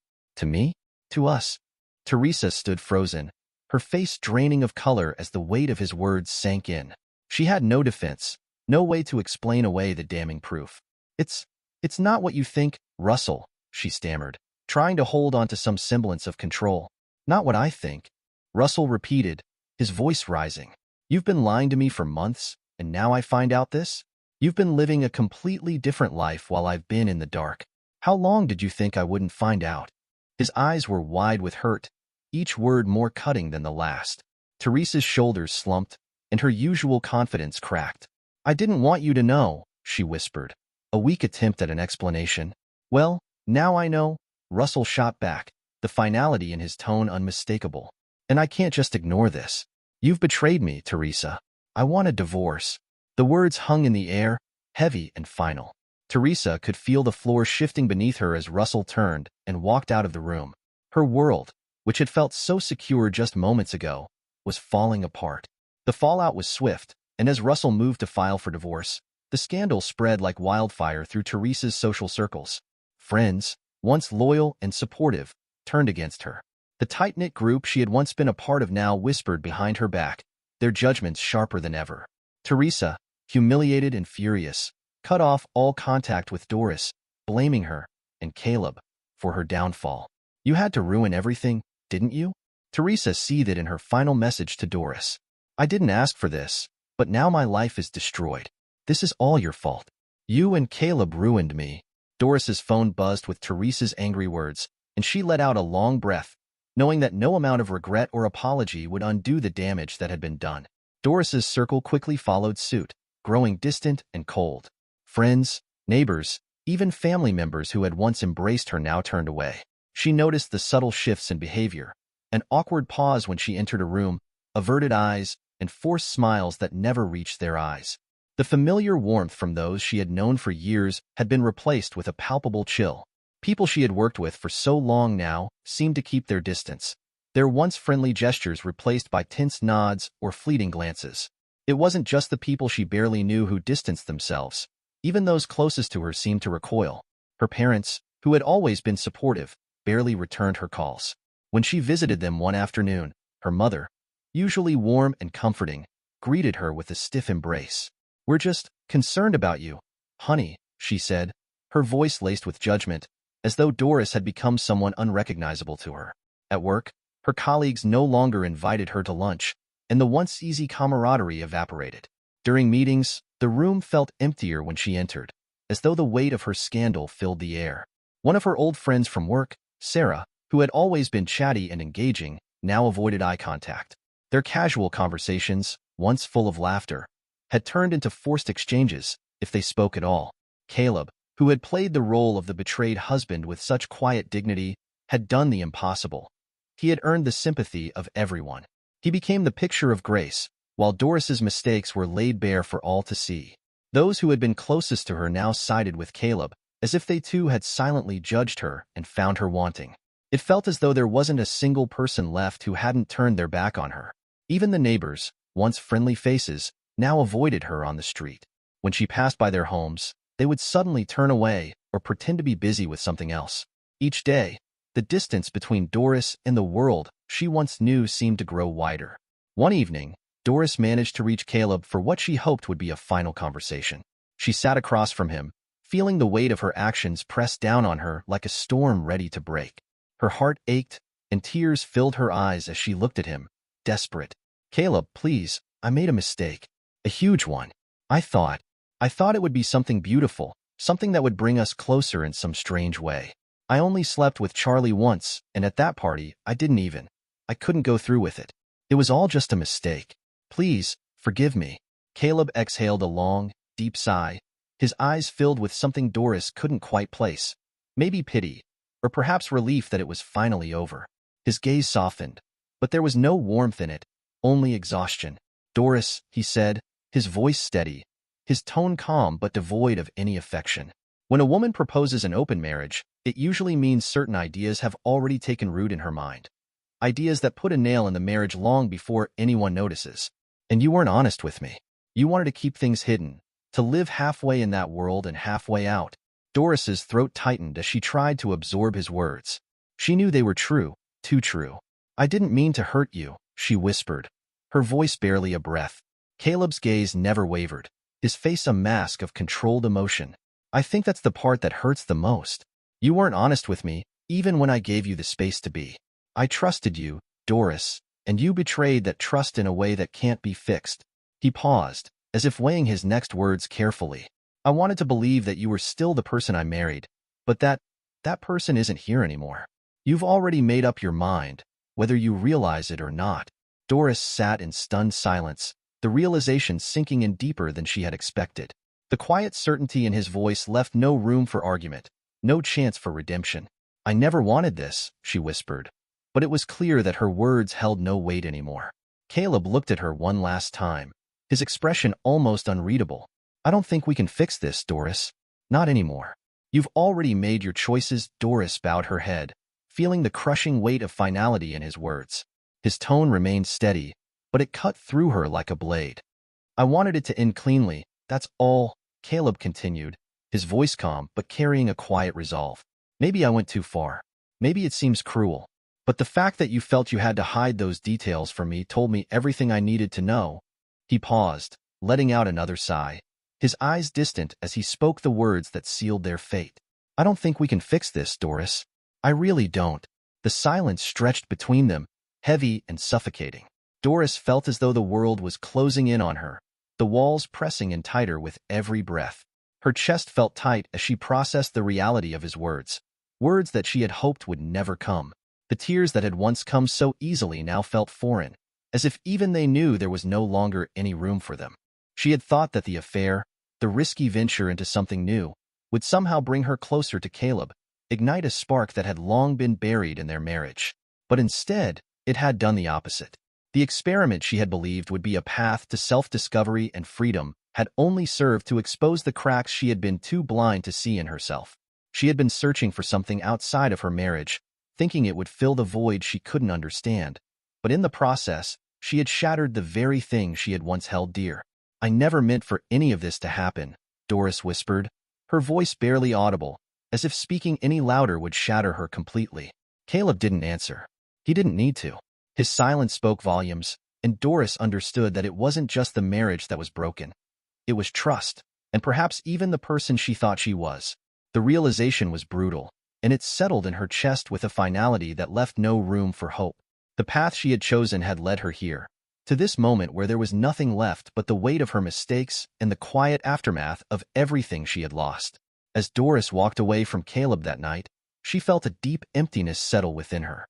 The world around her seemed distant, muffled, as though she were moving through a haze. Each step she took felt heavier than the last, as if gravity itself had turned against her, pulling her deeper into a pit of despair. Her thoughts churned with relentless guilt, the weight of her actions pressing down on her chest like an insurmountable burden. In the days that followed, Doris found herself trapped in a spiral of hopelessness. The empty apartment, once filled with the promise of new beginnings, now felt suffocating, the silence echoing her shame. Her friends, her family, those she once believed would offer comfort, had turned their backs on her, just as she had feared. No one reached out. No one checked on her. She was utterly alone. She tried to keep herself busy, to fill the silence with distractions, but nothing worked. The void inside her seemed insatiable, and no matter how many hours she spent at work or how many glasses of wine she drank to numb the pain, the hollow feeling never went away. Each night, she lay awake, staring at the ceiling, consumed by thoughts of her mistakes, the choices she had made, and the irreparable damage she had caused. Her mind replayed every moment of her betrayal, every lie she had told, every secret she had kept. It wasn't long before the sadness turned into something darker, something more consuming. She stopped eating. She stopped leaving the house. The once vibrant woman who had believed in the possibility of reinvention now felt like a shell of herself, a person she no longer recognized. Her body grew weaker from lack of care, and her mind became increasingly clouded with despair. One day, Doris collapsed at work. Her colleagues rushed to her aid, but it was clear to them that something was terribly wrong. She was shaking uncontrollably, her breath coming in short, erratic gasps, as if the weight of her emotions had finally become too much for her to bear. The hospital called it a breakdown, a severe depressive episode. It didn't take long for the doctors to suggest that Doris needed professional help, that she couldn't continue to suffer in isolation. Her family, still reeling from her actions, hesitated at first, but eventually, they agreed that she needed to be admitted to a mental institution. In the sterile, clinical halls of the facility, Doris sat in a room that felt as cold and empty as her heart. The bright fluorescent lights hummed above her, and the constant sound of footsteps in the hallways did little to drown out the deafening silence in her mind. She had hoped that time might heal her, that somehow she could find a way to make peace with herself. But as the days dragged on, it became clear that healing wasn't something she could control. The damage she had caused, the lives she had torn apart, couldn't be undone. She had no one left to turn to, no one to remind her that she was worth saving. The walls of the institution became her only constant. The staff, kind yet distant, tried to engage her, to encourage her to speak about her feelings, but she remained silent. The weight of her grief was too heavy to voice. Instead, she spent her days staring at the white walls, lost in her own thoughts, consumed by the relentless ache of regret. Doris knew she had learned a bitter lesson, but it didn't bring her solace. She no longer believed in redemption. Time had not healed her. It had only magnified the chasm between the person she once was and the broken woman she had become. She was trapped, not just in the institution, but in the prison of her own mind.